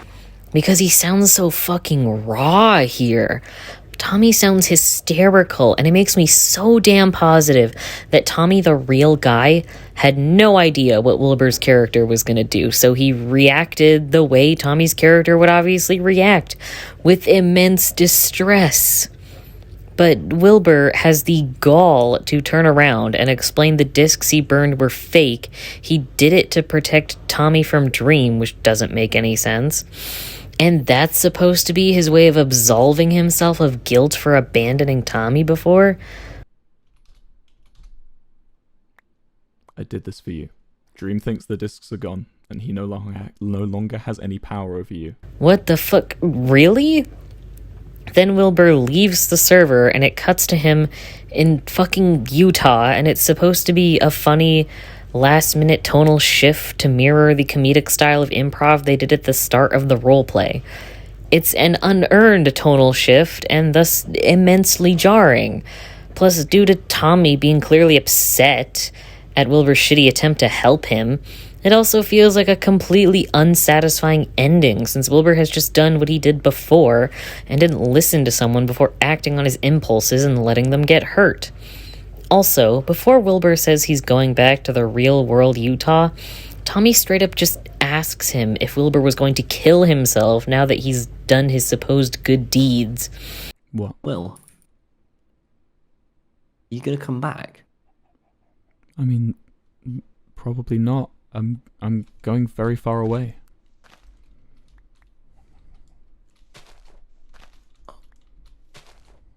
Will, you're gonna kill yourself, aren't you? Which only emphasizes that Tommy still thinks Wilbur isn't better now, and he's not wrong to think that, because he was just shown that Wilbur has not changed. And that was his finale, where he gets zapped back into the real world, and everyone just kind of assumes he's never coming back to the server, so yeah, he might as well have killed himself again. What dog shit, right? If you suffer from suicidal thoughts and codependency, you are beyond hope, even if you're given a second chance. Just leave everyone and restart completely. So fucking stupid. However, there was something in that last stream regarding Wilbur's relationship to Tommy that was rather interesting. It's a retcon flashback of Wilbur and Tommy during L'Manberg's formation, where Wilbur explains that L'Manberg represents Tommy to him.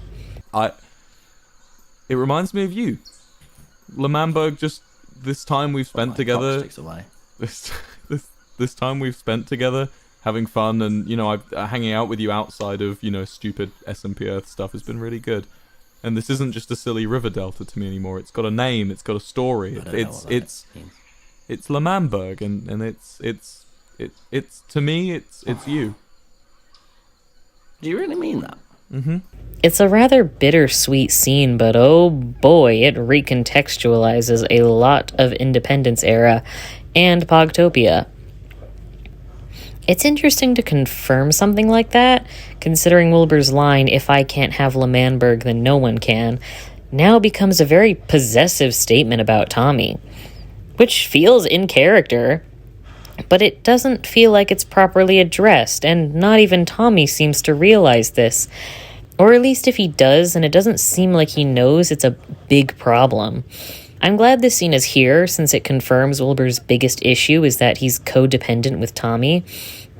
But then it's followed up by Wilbur just completely failing Tommy and not proving he's changed at all. I think I wanted a happy ending with these two, or even a bittersweet one where they acknowledge the codependency needs to be worked on, but they don't completely exit each other's lives. But this was just bitter. I don't even feel angry. This stream just gives me a hollow feeling. Tommy and Wilbur's relationship makes me feel bitter by the end.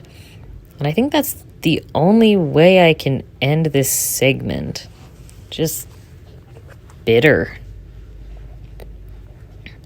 What can I even say about Ghostbur? I don't even know what to think of him.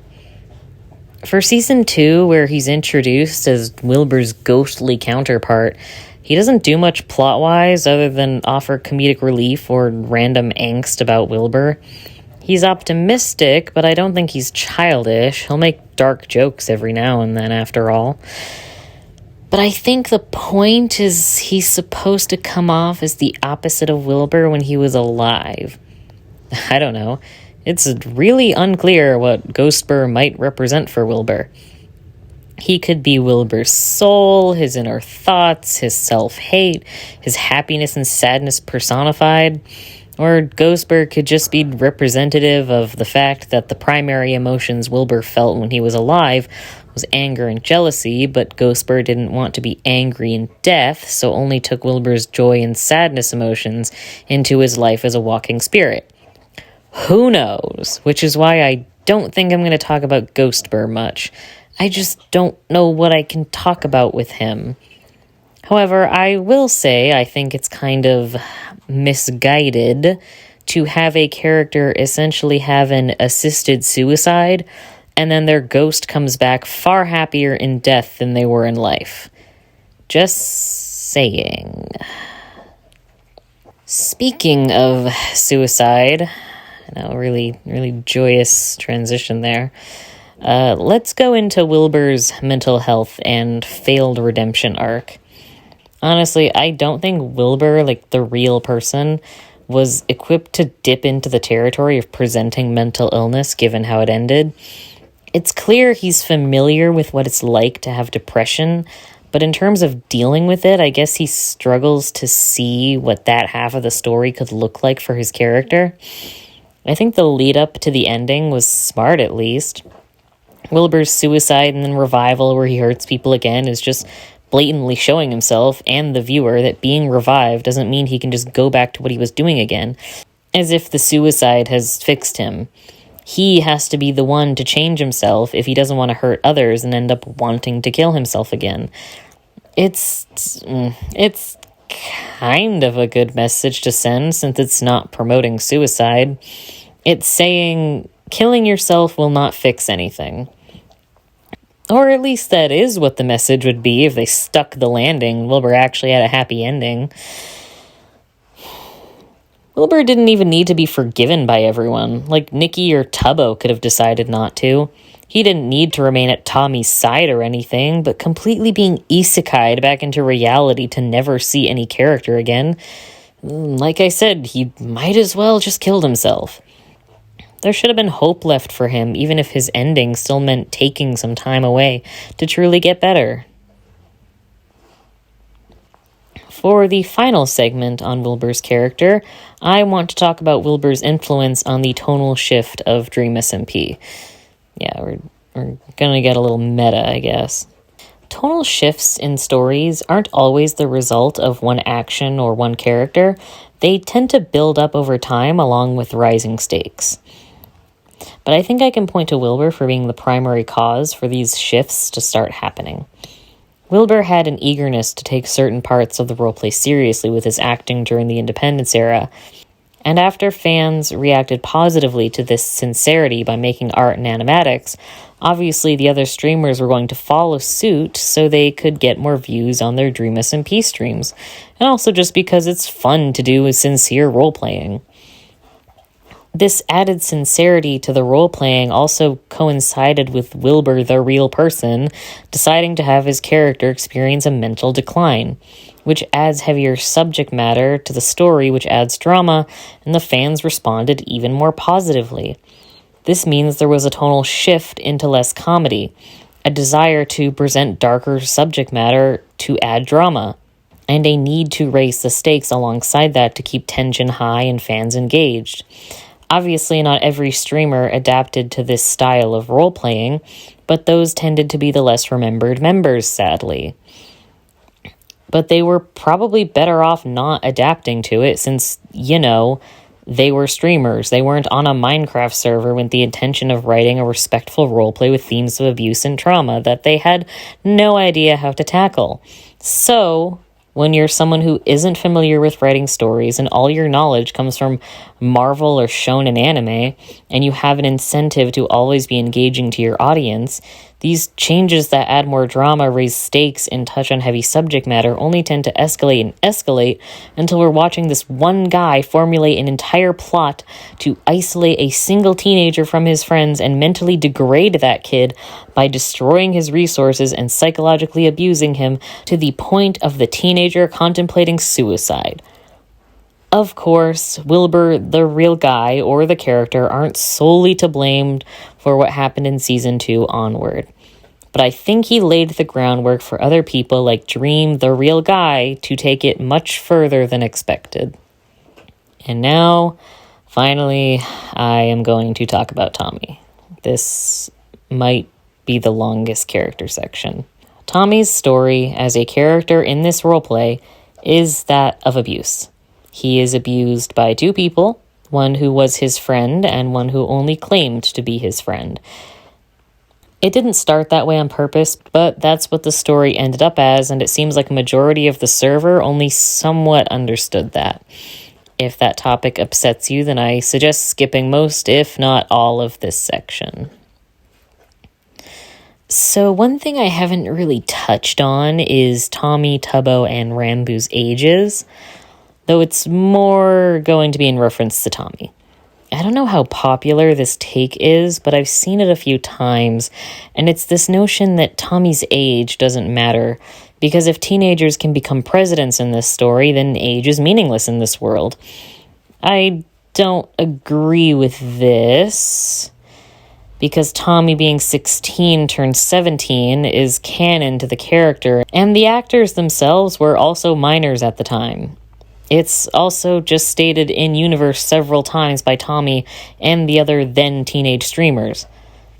But that's not what the real argument is.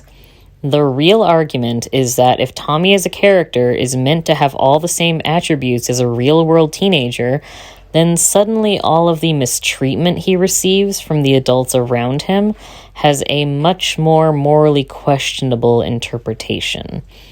If Tommy isn't perceived as a teenager, then it means when he reacts negatively to the much more famous adults who try to control him, it falls on Tommy's shoulders rather than the adult. Couple that with Tommy's sometimes annoying personality, and it gives way for people to criticize him for doing things that a teenager would naturally do, and not look at their favorite adult streamer in an unfavorable light, even if it's meant to be a fictional character. If Tommy wasn't so annoying, then Dream, Wilbur, or Techno wouldn't have to hurt him to get him to listen to them, and other blatant forms of gaslighting and darvoing are things I've seen quite a bit in regards to Tommy, and it's all because of this weird refusal to acknowledge how Tommy, the real guy, is role-playing as himself, and thus means his character is a teenager, and the adult characters and their actions are now under far greater scrutiny because of that. No matter how much of an annoying teenager Tommy is as a character, it shouldn't justify treating him with less respect or straight up pretending an abused teenager isn't a teenager to make the abuse seem more justified. Besides, if Tommy was an adult, it still wouldn't justify what his character goes through. I mean, do you think Jesse Pinkman deserves everything Walter White put him through for being a stupid junkie? No? That's what I thought. So, okay, let's talk a bit about Tommy as a character, because on the surface he comes across as hyperactive, hyperbolic, and determined, or stubborn, whichever one you choose. But when things get serious, Tommy actually shows a lot of selflessness, as I said before. He gave up one of his lives and his discs for Wilbur, and he didn't rat out Ranboo at all during his trial. Even though that could have probably made exile a lot more bearable, if Dream decided to exile Ranboo too, but whatever. Tommy evidently gets very attached to people who are kind to him, and he repays that kindness by giving up things that are important to him. Despite what I said before, when Tommy does take something seriously, his acting comes across as more genuine and heartfelt than most of the other characters, even if his acting is a bit hyperbolic at times. He can be selfish, but only in the sense that he will steal resources from other characters without asking. But when things are serious, he will put himself on the line every time. This kind of character in any other medium would be a heroic protagonist type. But for this roleplay, a character as optimistic and loyal as Tommy is an easy target for angst and drama, especially given how reactive Tommy can be. When it comes to Tommy's relationships, I mostly just want to talk about Wilbur and Dream's relationships to Tommy. Otherwise, we'll be here the whole day. I guess it's kind of deemed as controversial to claim Wilbur as a character was abusive to Tommy, which I assume is only a controversial statement because Wilbur is viewed as sympathetic due to his mental decline. But that's the framework I'm operating under here. Even if you're depressed after being thrown out of your country, that's no excuse to get mad at your 16-year-old friend and force him to have a fist fight in a pit with a guy who's way older and way more skilled than he is. Anyway, I feel like Tommy's reaction to Wilbur's death isn't fully acknowledged until Wilbur's revived, funnily enough. You see how apprehensive and irritated Tommy is with him, which is the complete opposite of how Tommy treated Wilbur in L'Manberg and Pogtopia. Tommy just followed Wilbur's every word and did whatever needed to impress Wilbur, and in Pogtopia, Tommy knew Wilbur wasn't acting right, but it seemed like he blamed Wilbur's change in attitude on everything that wasn't Wilbur himself. From this, I can assume that, much like any teenager, Tommy didn't want to see fault in an adult he idolized.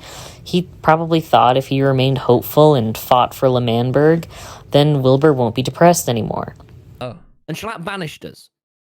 Now, we were okay I was okay when we banished, and I knew that we get it back, and we talk about it, right? As you said, peace is the option. Mm-hmm. But here's the thing, Foolish. Wilbur didn't want to do any more talking. He'd given up with that. Because some people aren't strong enough, right? Some people stop talking. You know the phrase, treat others how you'd want to be treated, Foolish? That's a really important phrase. And people hear it, that you hear your teacher say it, you hear it when you're young. People don't ever listen to it. Treat others how you want to be treated. Wilbur disregarded that rule. He decided that he wanted to be treated poorly, so he treated everyone else poorly. So obviously, when that doesn't work out, Tommy would turn bitter towards Wilbur since he did everything to try and help, yet it meant nothing in the end. So I put in that same level of effort again. Not to mention, Tommy begged Dream not to revive Wilbur.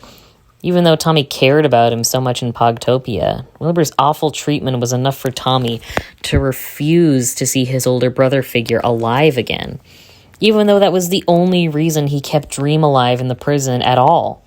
It's clear that in Tommy's mind, Wilbur was no longer a safe person at all after Pogtopia. Yet, even when he's revived, Tommy follows him, probably to make sure Wilbur doesn't do anything reckless. But you know what? I guess you didn't have the balls to follow along with me. When I pressed the button, you were always fucking home! We're leaving it behind, Tommy. It's in the past. We're friends now. We're friends. I don't want to be your friend. You're annoying, and I hate you, and you're ugly, and you have a grey hair, and I bet you twirl it round and use the dog filter. Wilbur, I don't... You're following me for quite a while for someone who doesn't care.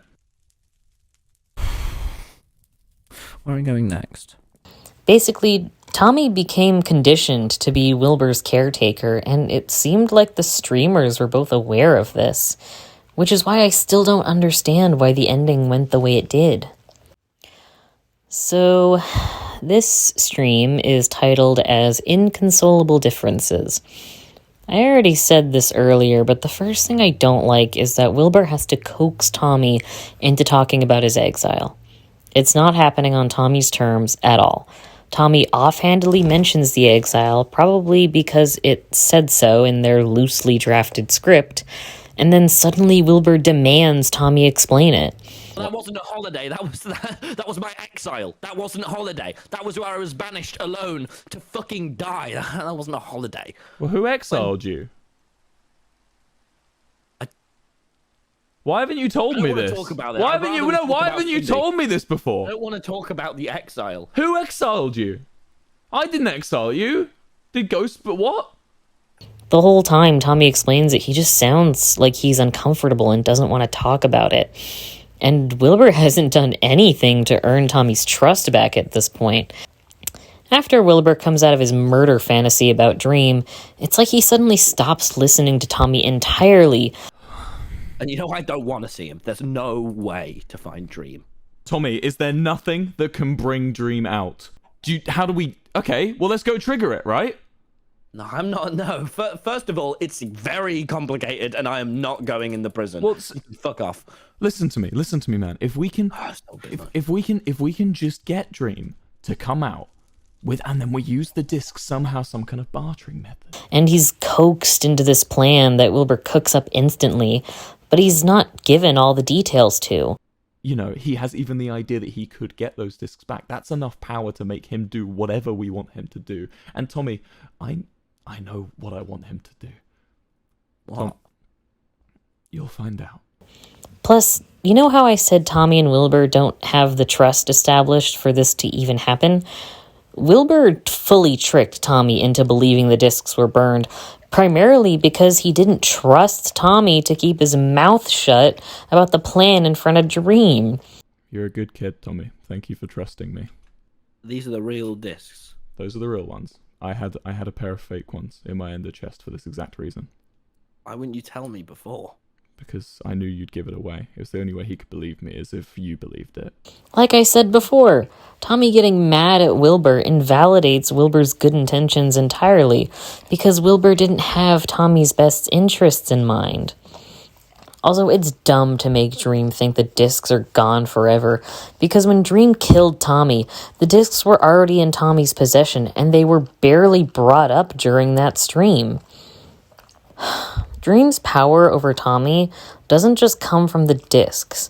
Dream can hurt him regardless, because that's just what Dream wants to do, and he's stronger than Tommy, so that makes it easy. He wants to control Tommy, and he can do that without the discs. Like, during Exile, when Dream wants Tommy to comply with something, he never threatens burning the discs despite them being in Dream's possession at that time. He'll just threaten Tommy by trying to kill him.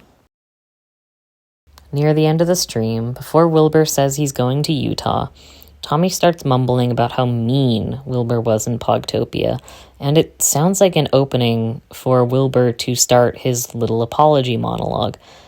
But that's not what happens. Why don't you say sorry for everything you did to me? For blowing up... Well, you blew up L'Manberg, man. You in Pogtopia, you weren't kind. If you were really going, I've got to say this. For the thing we built together, you abandoned me when you made this burger van. My exile, Will. I didn't mean it like all that. of this time it's just so unfair, okay? Why didn't you ever say sorry for any of that? It's big, Tommy. It's because I was scared you wouldn't forgive me. Tommy, come over here, please. Tommy, I was scared I wouldn't see you again if you didn't forgive me. And I didn't want to not see you again. Wilbur just says he's going to leave now that he's helped Tommy when he hasn't. And Tommy asks if Wilbur is going to kill himself again. I mean, I already said this, but like, if you needed more proof of how these two just do not trust each other, there it is. Tommy has no faith in Wilbur whatsoever, and Wilbur only showed him why he was right not to have faith in him only a few minutes prior, like I said earlier. But Wilbur instantly refutes that idea and explains his dumb little Utah trip. I am so convinced Tommy, the real guy, didn't know this was the plan for the stream just because of how confused Tommy sounds while Wilbur explains it. I was born and raised in Utah. Utah? No, Will. What the What do you mean? What are you confused about? No. This is just Tommy, this is not how this ends. Are you kidding me? I'm not kidding. You're going for... No way, man. Look, What? Then he teleports out of Minecraft and Tommy's just left alone. This whole thing was just sad, like I said before, and I haven't rewatched it since I first saw it live. I do admit the beach party scene is cute. I even drew fan art for it after all. Literally anything would have been a better ending for Tommy and Wilbur, though. I can't even understand where Wilbur, the real guy, got this idea. It seems so clumsily structured with no rhyme or reason to why the characters are acting the way they are. It's just strange and bad. And that's how this storyline ended. So, Tommy's relationship to Dream is a lot of things, but fucked up is definitely a primary descriptor I'd use. Dream is Tommy's abuser. It's a fact no one likes to acknowledge, both in-universe and in the fandom. But people also can't deny that Dream has hurt Tommy in a very unique way. It's a very weird cognitive dissonance to witness. As you already know, Tommy and Dream's relationship was much more shallow in Season 1, but in Season 2, Dream ramps up the master manipulator shtick by getting Tubbo to exile his own friend. The exile streams probably altered the course of DreamSMP's story forever, as this weighs on Tommy's character for the rest of the story, and never properly gets resolved in full. When I say it doesn't get resolved, I mean that there's no point to be made about Tommy's exile. It's more so just treated like this tragic event that shouldn't have happened, but no one else knew how to prevent it. Kinda like how people talk when a shitty president gets elected. Just leaves me feeling hollow and wondering why this happened. I'm also going to talk about the discs here. Given Tommy and Dream's duo name is quote-unquote disc duo, which is so annoying to say, I might as well talk about them here. To paraphrase Tommy, to him, the discs are so important to him because they're a sign of his achievement when he successfully took them back from Dream, and even used them to grant L'Manberg independence. The discs are an extremely important symbol to Tommy that shows he can win against the people who try to control him, which is tragically ironic since Dream only wants the discs as proof that he can control Tommy successfully. He basically admits this in his spirit monologue. I don't give a fuck about Spirit, okay? I don't give a fuck about anything, actually. I care about your discs. I care more about your discs than you do. That's the only thing I care about in the server, actually. I don't care about Spirit. Spirit was my horse. Died ages ago. I care about your discs, because that's what gives me power over you and your friends and everybody that you care about, because you care about your disc more than anyone else here. Dream wants those discs to control Tommy. So the discs ultimately represent Tommy's agency in a way. Sure, I guess Tommy could just remove his attachment to items to fix this problem, but like, would you? Seriously, if you had an item or an object that symbolized something important to you, and your abuser tries to use it as leverage against you, how difficult do you think it would be to throw away that item or let your abuser have it and force yourself not to care? Because I imagine it would be very difficult, and it's honestly more in character for Tommy for him to stick to his guns and refuse to let Dream taint something important to him, no matter how hard Dream tries. It's also just more compelling. Additionally, the way Dream talks about Tommy's propensity for getting attached to things at the end of Season 2 almost makes it sound like Dream is happy that Tommy brings attachment to the server. I need you, okay? I need you to Why do you continue need bringing me? attachment to the server. Because without you, people weren't really attached to things. But then you came and you brought friendship and countries and things people can be attached to, right? And you brought that, and you're the key, right? And you're the key to unlock the full potential of the server. And given his wall of other people's items, I think Dream enjoys this attachment because it gives him leverage to get people to listen to him, which is obviously messed up and shows Tommy is clearly not at fault for having attachments because obviously everyone has attachments. Duh, we're still human, even in video games. Once Tommy figures out that he's important to Dream, though, he says that he's willing to kill himself in order to get Dream in prison. Tommy, why would I come back down?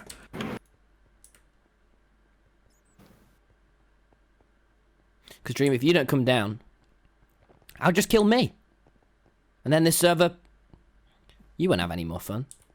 So you come down right now. Tommy. Yeah? He's here. Oh, you came the other entrance. It's played as this confident power move on Dream, but like, hello? This teenager said he'd die in order to, quote, ruin Dream's little game. And that was enough for Dream to willingly come back and be arrested in a torture prison.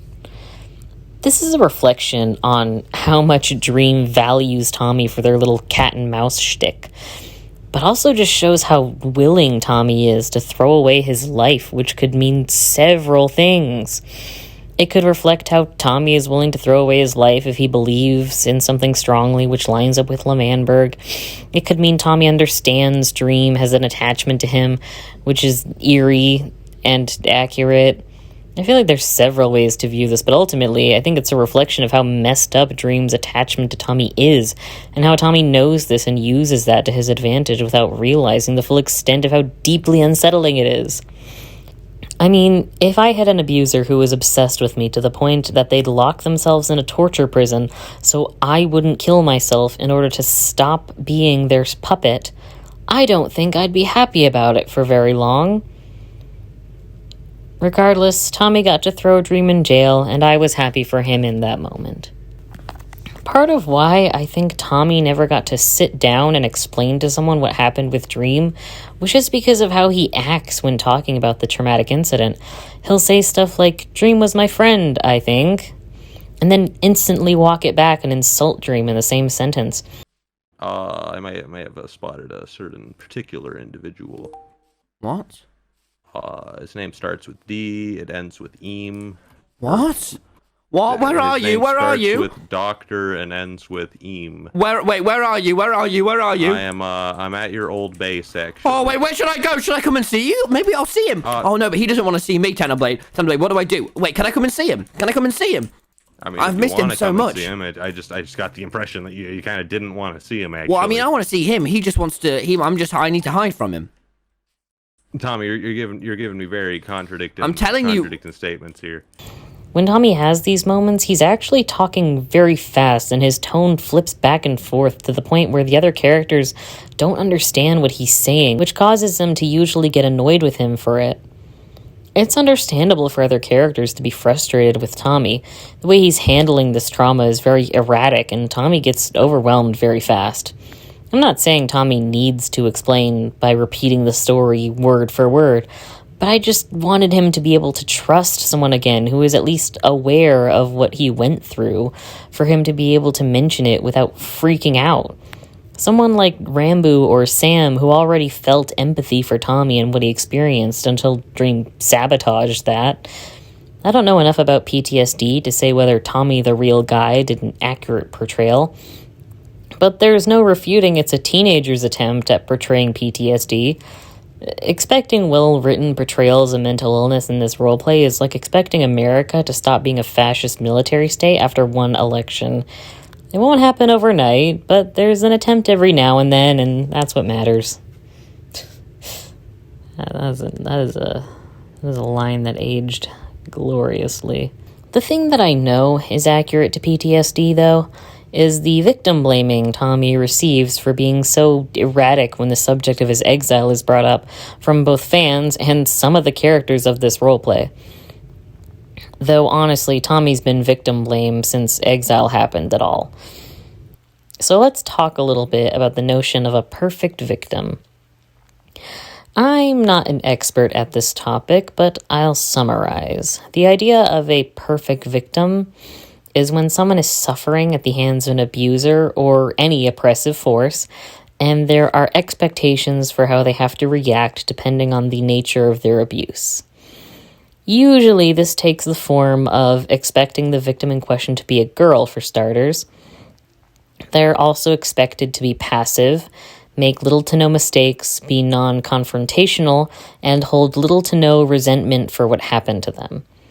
Now, you might realize Tommy is none of those things, which I believe is the primary reason for why Tommy receives a lot of victim blaming as a character. People believe victims have to be sweet, innocent cherubs, lest any amount of anger or human fallibility reveal that they are human? People act as if the mere presence of anger or fallibility in a victim is enough to say they aren't telling the truth. Almost as if the perfect victim myth is meant to make it harder for abusers to be punished if you only allow a select few victims who fit very specific criteria to be believed. The unsurprising truth is that victims are not perfect. Hell, they don't even need to be innocent of crimes. But being fallible doesn't mean they weren't abused. Abuse victim and innocence do not mean the same thing. It's also worth pointing out that the word, quote, abuse is rarely or never used in universe when anyone talks about Tommy and Dream.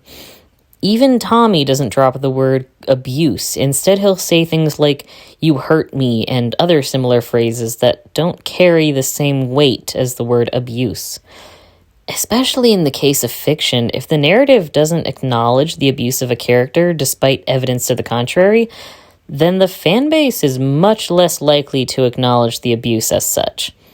Which is pretty frustrating when everyone working on the story basically acts as a people pleaser for their job. Now, on the topic of Tommy's trauma, I have more to say, and it's that he experiences so much pain for little to no reason. Let's see, I guess the first truly traumatic act would be getting kicked out of L'Manberg the first time, then watching Wilbur die, then exile where Dream beat him and emotionally abused him, then the prison streams where Tommy was trapped with Dream and Dream killed him and revived him. I wouldn't consider Wilbur's revival traumatic, but rather just made Tommy angry and unsure. But then Dream broke out of prison with Techno's help of all things. Then Wilbur's dumb little plan of burning fake discs in front of Dream, which freaks Tommy out. And then the finale streams where Dream tells Tommy how horrible he is for being abused by Dream. These events all occur within 3-ish months of each other, give or take, over the course of 2 to 3 years.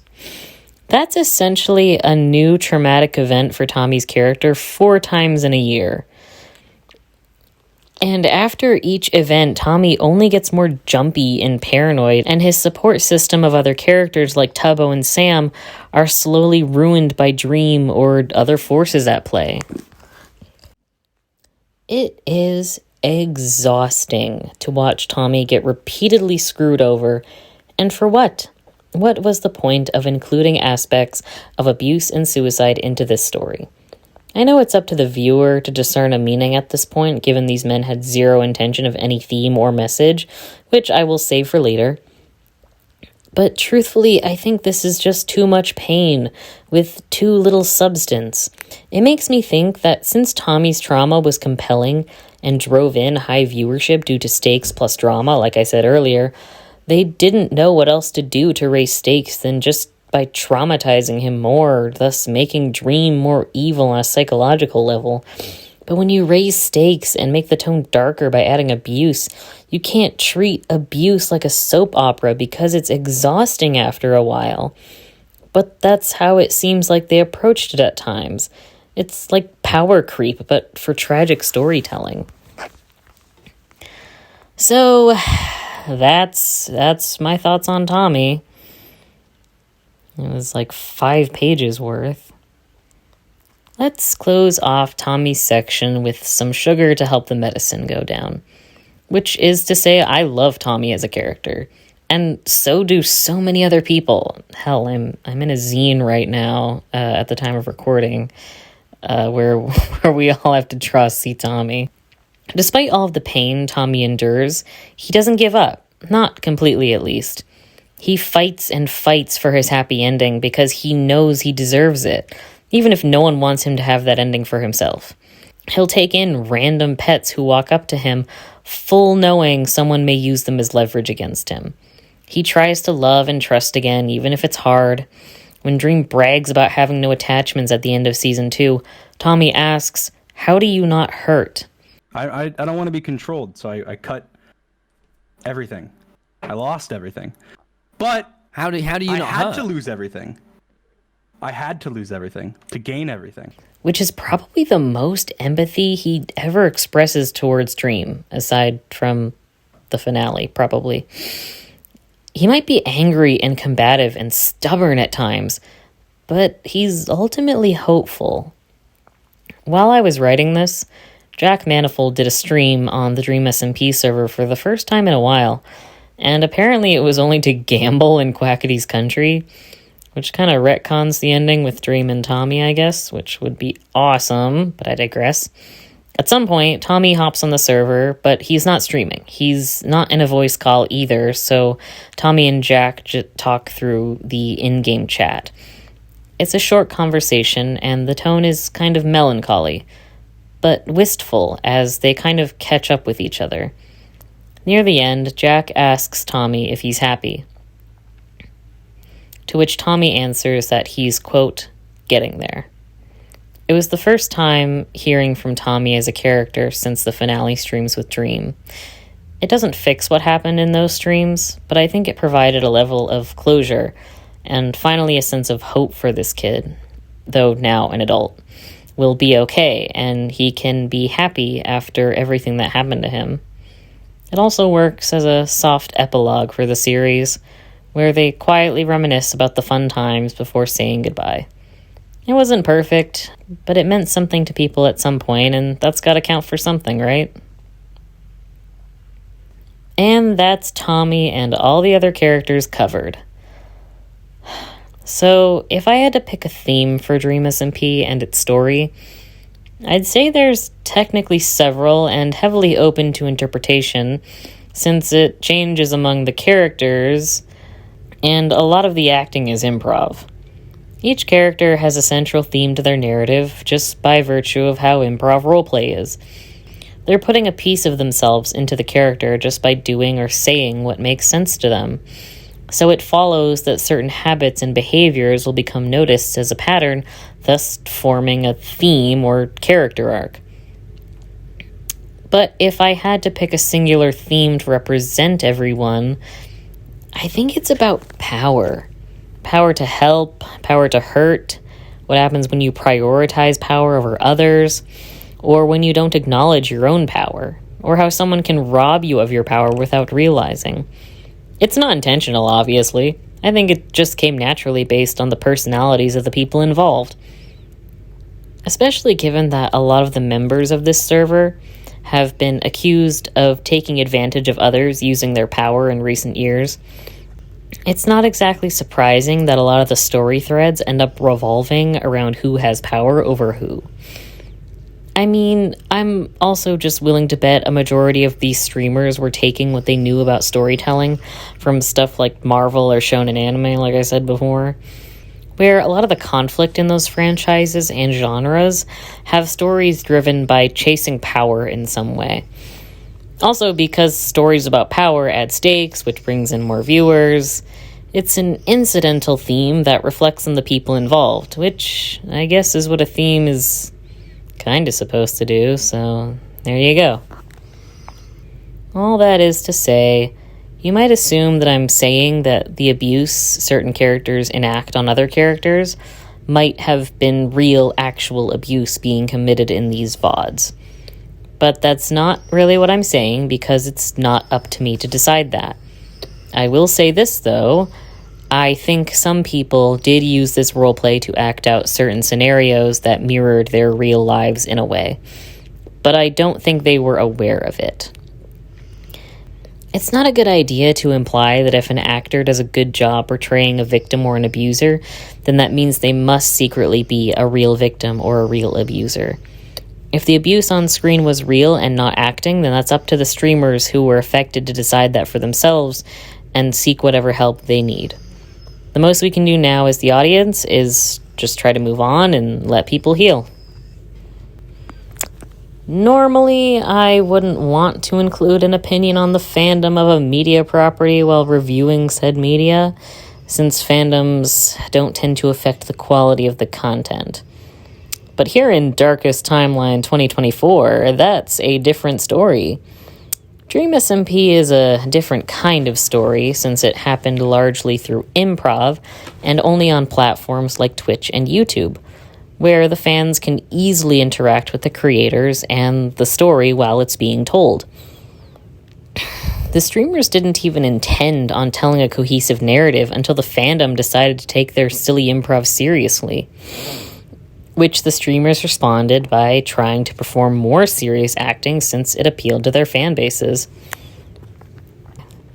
This pattern of the streamers changing the story to appeal to fans was something that worked in their favor at first, but it later became a hindrance to the story, as appealing to the fans meant appealing to the fans of whoever the largest streamer was, and anyone else's character arc can get fucked over in the process. And the largest streamers at the time were Dream, Technoblade, Wilbur, and eventually Tommy in it. But since Technoblade had died before the ending, and Tommy was only 18, Dream and Wilbur had the most popularity, and by extension, they had the most power. They used that power to try and appeal to everyone, but they ended up failing spectacularly, because when you try to appeal to everyone, you end up appealing to no one. A lot of people in the fandom really resent the shift into darker subject matter, since it made the discourse in the fandom so much more complicated and morally questionable. And while I think that argument is a little reductive, I can definitely understand where they're coming from. When it comes to this roleplay, the lines get blurred constantly on what's meant to be a joke and what's meant to be taken seriously, and obviously that makes discourse frustrating alongside the inherent biases of parasocial relationships. I don't believe these men were equipped to tackle what they were putting into this roleplay, especially with Wilbur's ending. It often felt like these men tried so hard to juggle this balancing act between funny and sad. I'd say most of the time it worked, but near the end, it seemed like they would just insert jokes or absurdism into the story where it felt inappropriate and strange, which pissed off the people who preferred the serious stuff, especially in regards to the abuse plots. Then if something bad happens to a popular funny streamer, the people who like comedy suddenly feel like their fave is being punished for having a laugh, which I feel like is most obvious with Technoblade. Obviously, discourse gets frustrating when the series takes a tonal shift. You alienate your current fans while bringing in new ones that prefer the darker tone. A part of me wishes they didn't include subjects of abuse and suicide, but another part of me knows that Tommy's character has probably altered my brain chemistry forever because of the nature of his abuse arc. Anyway, if you were on Twitter at all during the last Tommy finale streams, you probably know how widespread the Dream allegations got. Since Dream was actually not very well liked in spaces that aren't his own, there was a sizable amount of hate that was directed at him, not out of sympathy for the victim, but just to attack a popular creator. Regardless, Dream was getting a lot of anger and attention on him. And much like any white man in power, he really wanted to find a way to make himself seem like the victim somehow.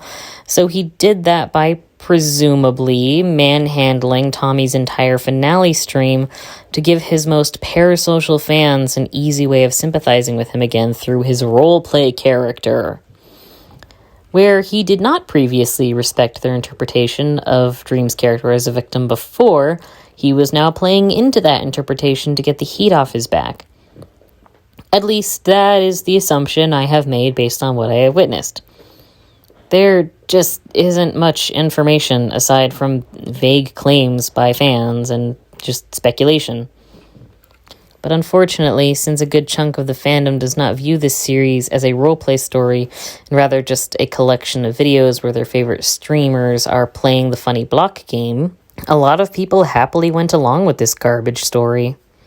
But many people came to the same conclusion I did, and outright said this ending is harmful to abuse victims, because abuse victims should never be forced into forgiving or, quote, understanding their abusers, because that's a one-way ticket to getting ensnared back to your abuser if they haven't changed. And Dream's character hasn't changed at all. There was also people making the claim that it's not that deep since it's just a silly block game. And yes, I'd be inclined to agree with you if we're referring to the more sillier parts of the story, like the stupid lore about Wilbur's ex-girlfriend being an actual fish. But they ultimately lose the "it's just Minecraft" excuse when they brought in child abuse and references to suicide. Which, yes, can be clumsily implemented, but they definitely resonated with a lot of DreamSMP's younger fan base, and that means there should be higher expectations on the streamers not to screw these stories up. And yet, they did. And since the fandom wasn't critically discerning, neither were the streamers. That's how we ended up with Wilbur's horrible finale stream and Tommy and Tubbo's bastardized endings. I could further speculate what might have been happening behind the scenes to make this story go the way it did, but I think it's inappropriate to do so. But if I try to keep speculating as to why the story went as shit as it did by looking into the creators' personal lives, I will only get angrier, and that's not healthy for me, and it's not healthy for anyone else. What I do know is that the ending of DreamSMP was decided by a group of people who were more desperate to please others than to make good art. Which doesn't make someone evil on that basis alone, obviously, but it doesn't make you a very good artist or content creator. It just makes you a spineless celebrity. Plus, if you're expecting me to do a rewrite like I did with my Lion King 2 video, hell no. This series is too convoluted for me to even bother trying. I'll leave that up to people much more ambitious than me. You've likely figured out that I don't think highly of these people as writers, which is okay because clearly most of them are killing it as streamers and influencers, and future felons, which is ultimately why the story failed, I think. These aren't writers who had a story to tell. They were people who decided to do a bunch of improv acting on a stream through the medium of a video game in order to entertain people during a pandemic.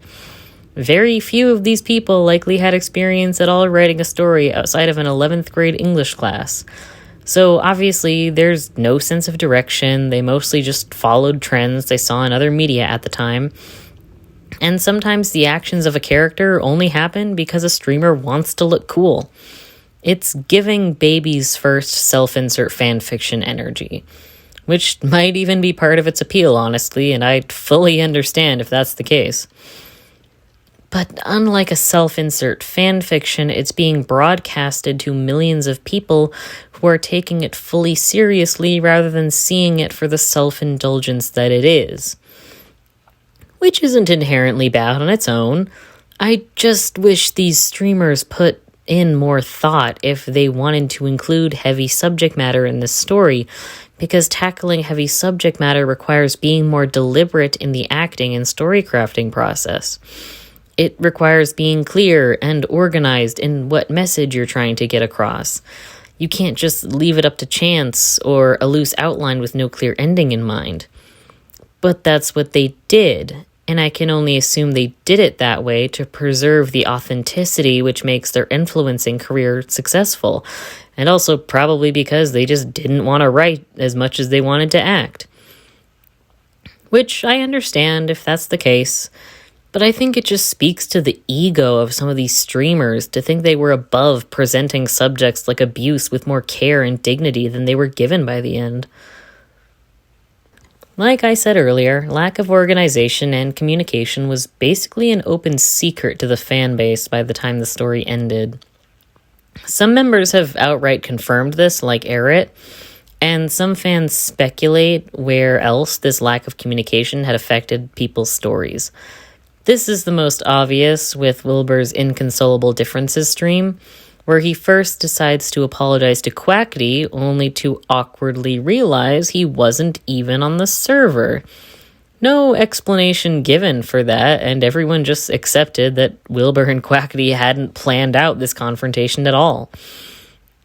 There's other speculations thrown around, like the fact that Wilbur's character wasn't there during Dream's prison break because he wasn't even told about it, or how Ranboo's lore kept getting pushed back because either Ranboo wouldn't respond to people or other people wouldn't respond to him. Regardless, people were aware there was a communication problem, and there was seemingly no way to solve it since it became obvious in the last year or two that a lot of the members of DreamSMP had grown to dislike each other for various reasons. Not gonna speculate on why, since most of us can figure it out. There's tons of drama videos on it anyway. If I'm being honest, though, I think the bad communication is what killed the story ultimately. Fans can and will ignore bad writing, but a lack of content will obviously kill interest, which is what happened. The interest in role-playing on the DreamSMP started to dwindle at the start of 2022. Around the same time, places started to open up again after the pandemic, so it makes sense that these streamers likely wanted to go outside again. Can't fault them for that. There were little to no updates on who would stream next or when it would be. A lot of the streamers kept tweeting stuff like, "It's coming soon, you guys are going to be so impressed," which got old pretty fast. Then after Wilbur, Tommy, and Quackity did their finale streams, there was little to no more information on anyone else's ending, mostly due to the fact that Dream and Tommy's finale made it so that they destroyed the world and reset everyone's story. So a lot of other people's endings were done through supplementary content like tweets or other social media posts. Which, I will remind you, I only learned while writing this since I glanced at the wiki a few times. Plus, there was so much discourse after Tommy and Wilbur's streams that not many people talked about the other endings the other characters got, so I never really learned about them or the fandom's opinion on them. Before anyone comes at me for learning about story updates through the fandom, I'm just not gonna add like 15 randos to my following list on every social media platform just to see updates for one very specific kind of content from them. That sounds absurd to me. I just followed the updates account on Twitter. Anyway, the point is that this story died as soon as the creators felt like it was convenient to abandon it, and seemingly only gave it a loosely official ending to satisfy people who wanted it. I'm glad Tommy tried to give it a graceful send-off, and I do believe Tommy and the other streamers who say they appreciated DreamSMP for what it was. It's just unfortunate the way this piece of entertainment that aided in distracting a lot of kids from the pandemic couldn't be ended in a way that allowed for true closure and instead just ended with melancholy. I want to come back to talking about the Minecraft medium used to tell this story. I will be transparent and admit I do feel insecure for critiquing this roleplay as a series work of fiction when it obviously was not intended to be that. But even if I think it's flawed, I think it can still be considered a form of art worth taking seriously. To an extent. This series clearly meant something to kids, teenagers, and the adults who watched it. You know, like the early 20-somethings who watched it. Especially when it comes to Tommy's character.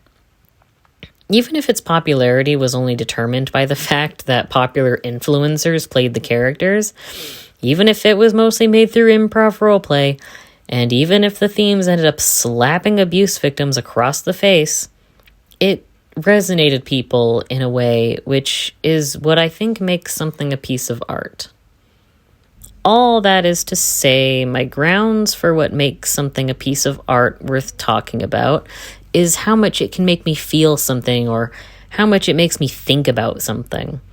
When DreamSMP started ending, I felt angry, and then I just felt bitter. It made me wonder why over and over, until I just had to write about it. I wanted to know if other people felt like that, or if they interpreted a different theme from DreamSMP. I want to know why, or how. But what value does this series hold for me in particular? Well, I think this story showed me how cis men will place their own sense of self-worth through power. I'm a trans man who had a lot of cis male friends in my pre-transition youth. The way boys and young men interact, there was always an underlying tension of who has power and who doesn't, and whoever had the least power was grounds to be laughed at. You don't get kicked out of the friend group for being a loser with no power. You just become the person it's acceptable to pick on unless you do something bad enough to reflect on them.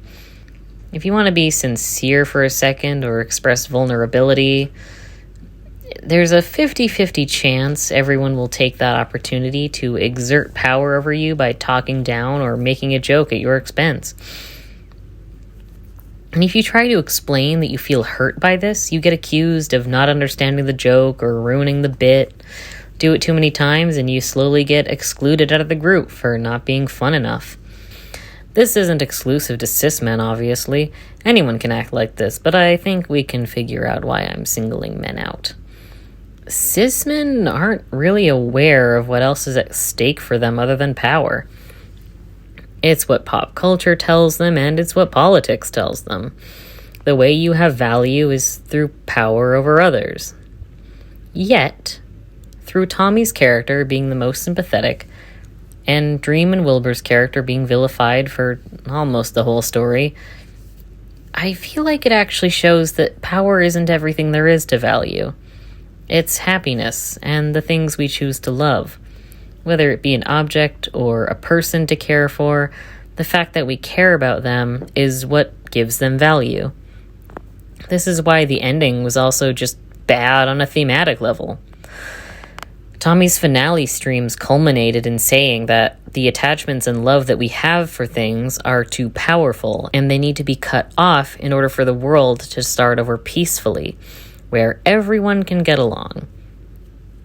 It's a complete opposite message to the end of Season 2, which was hopeful and encouraged the freedom among the members to have their attachments because the love they have is what unites them against Dream, who has no attachment and thus feels no love, only power. And that is the DreamSMP story I signed up for. It's a story about not letting despair prevent you from overcoming the power of an oppressor, because if you give in to despair, then the oppressor has already won. Which I know basically puts it on the same level as Kingdom Hearts and most animated cartoons, but if it ain't broke, don't fix it. Which is probably the advice I'd give to any of the former server members if they see this. The other advice I'd also give is just stop being creeps to women. And treat children and teenagers a lot better. And learn what a power imbalance is, okay? Fucking losers. Good night, everybody.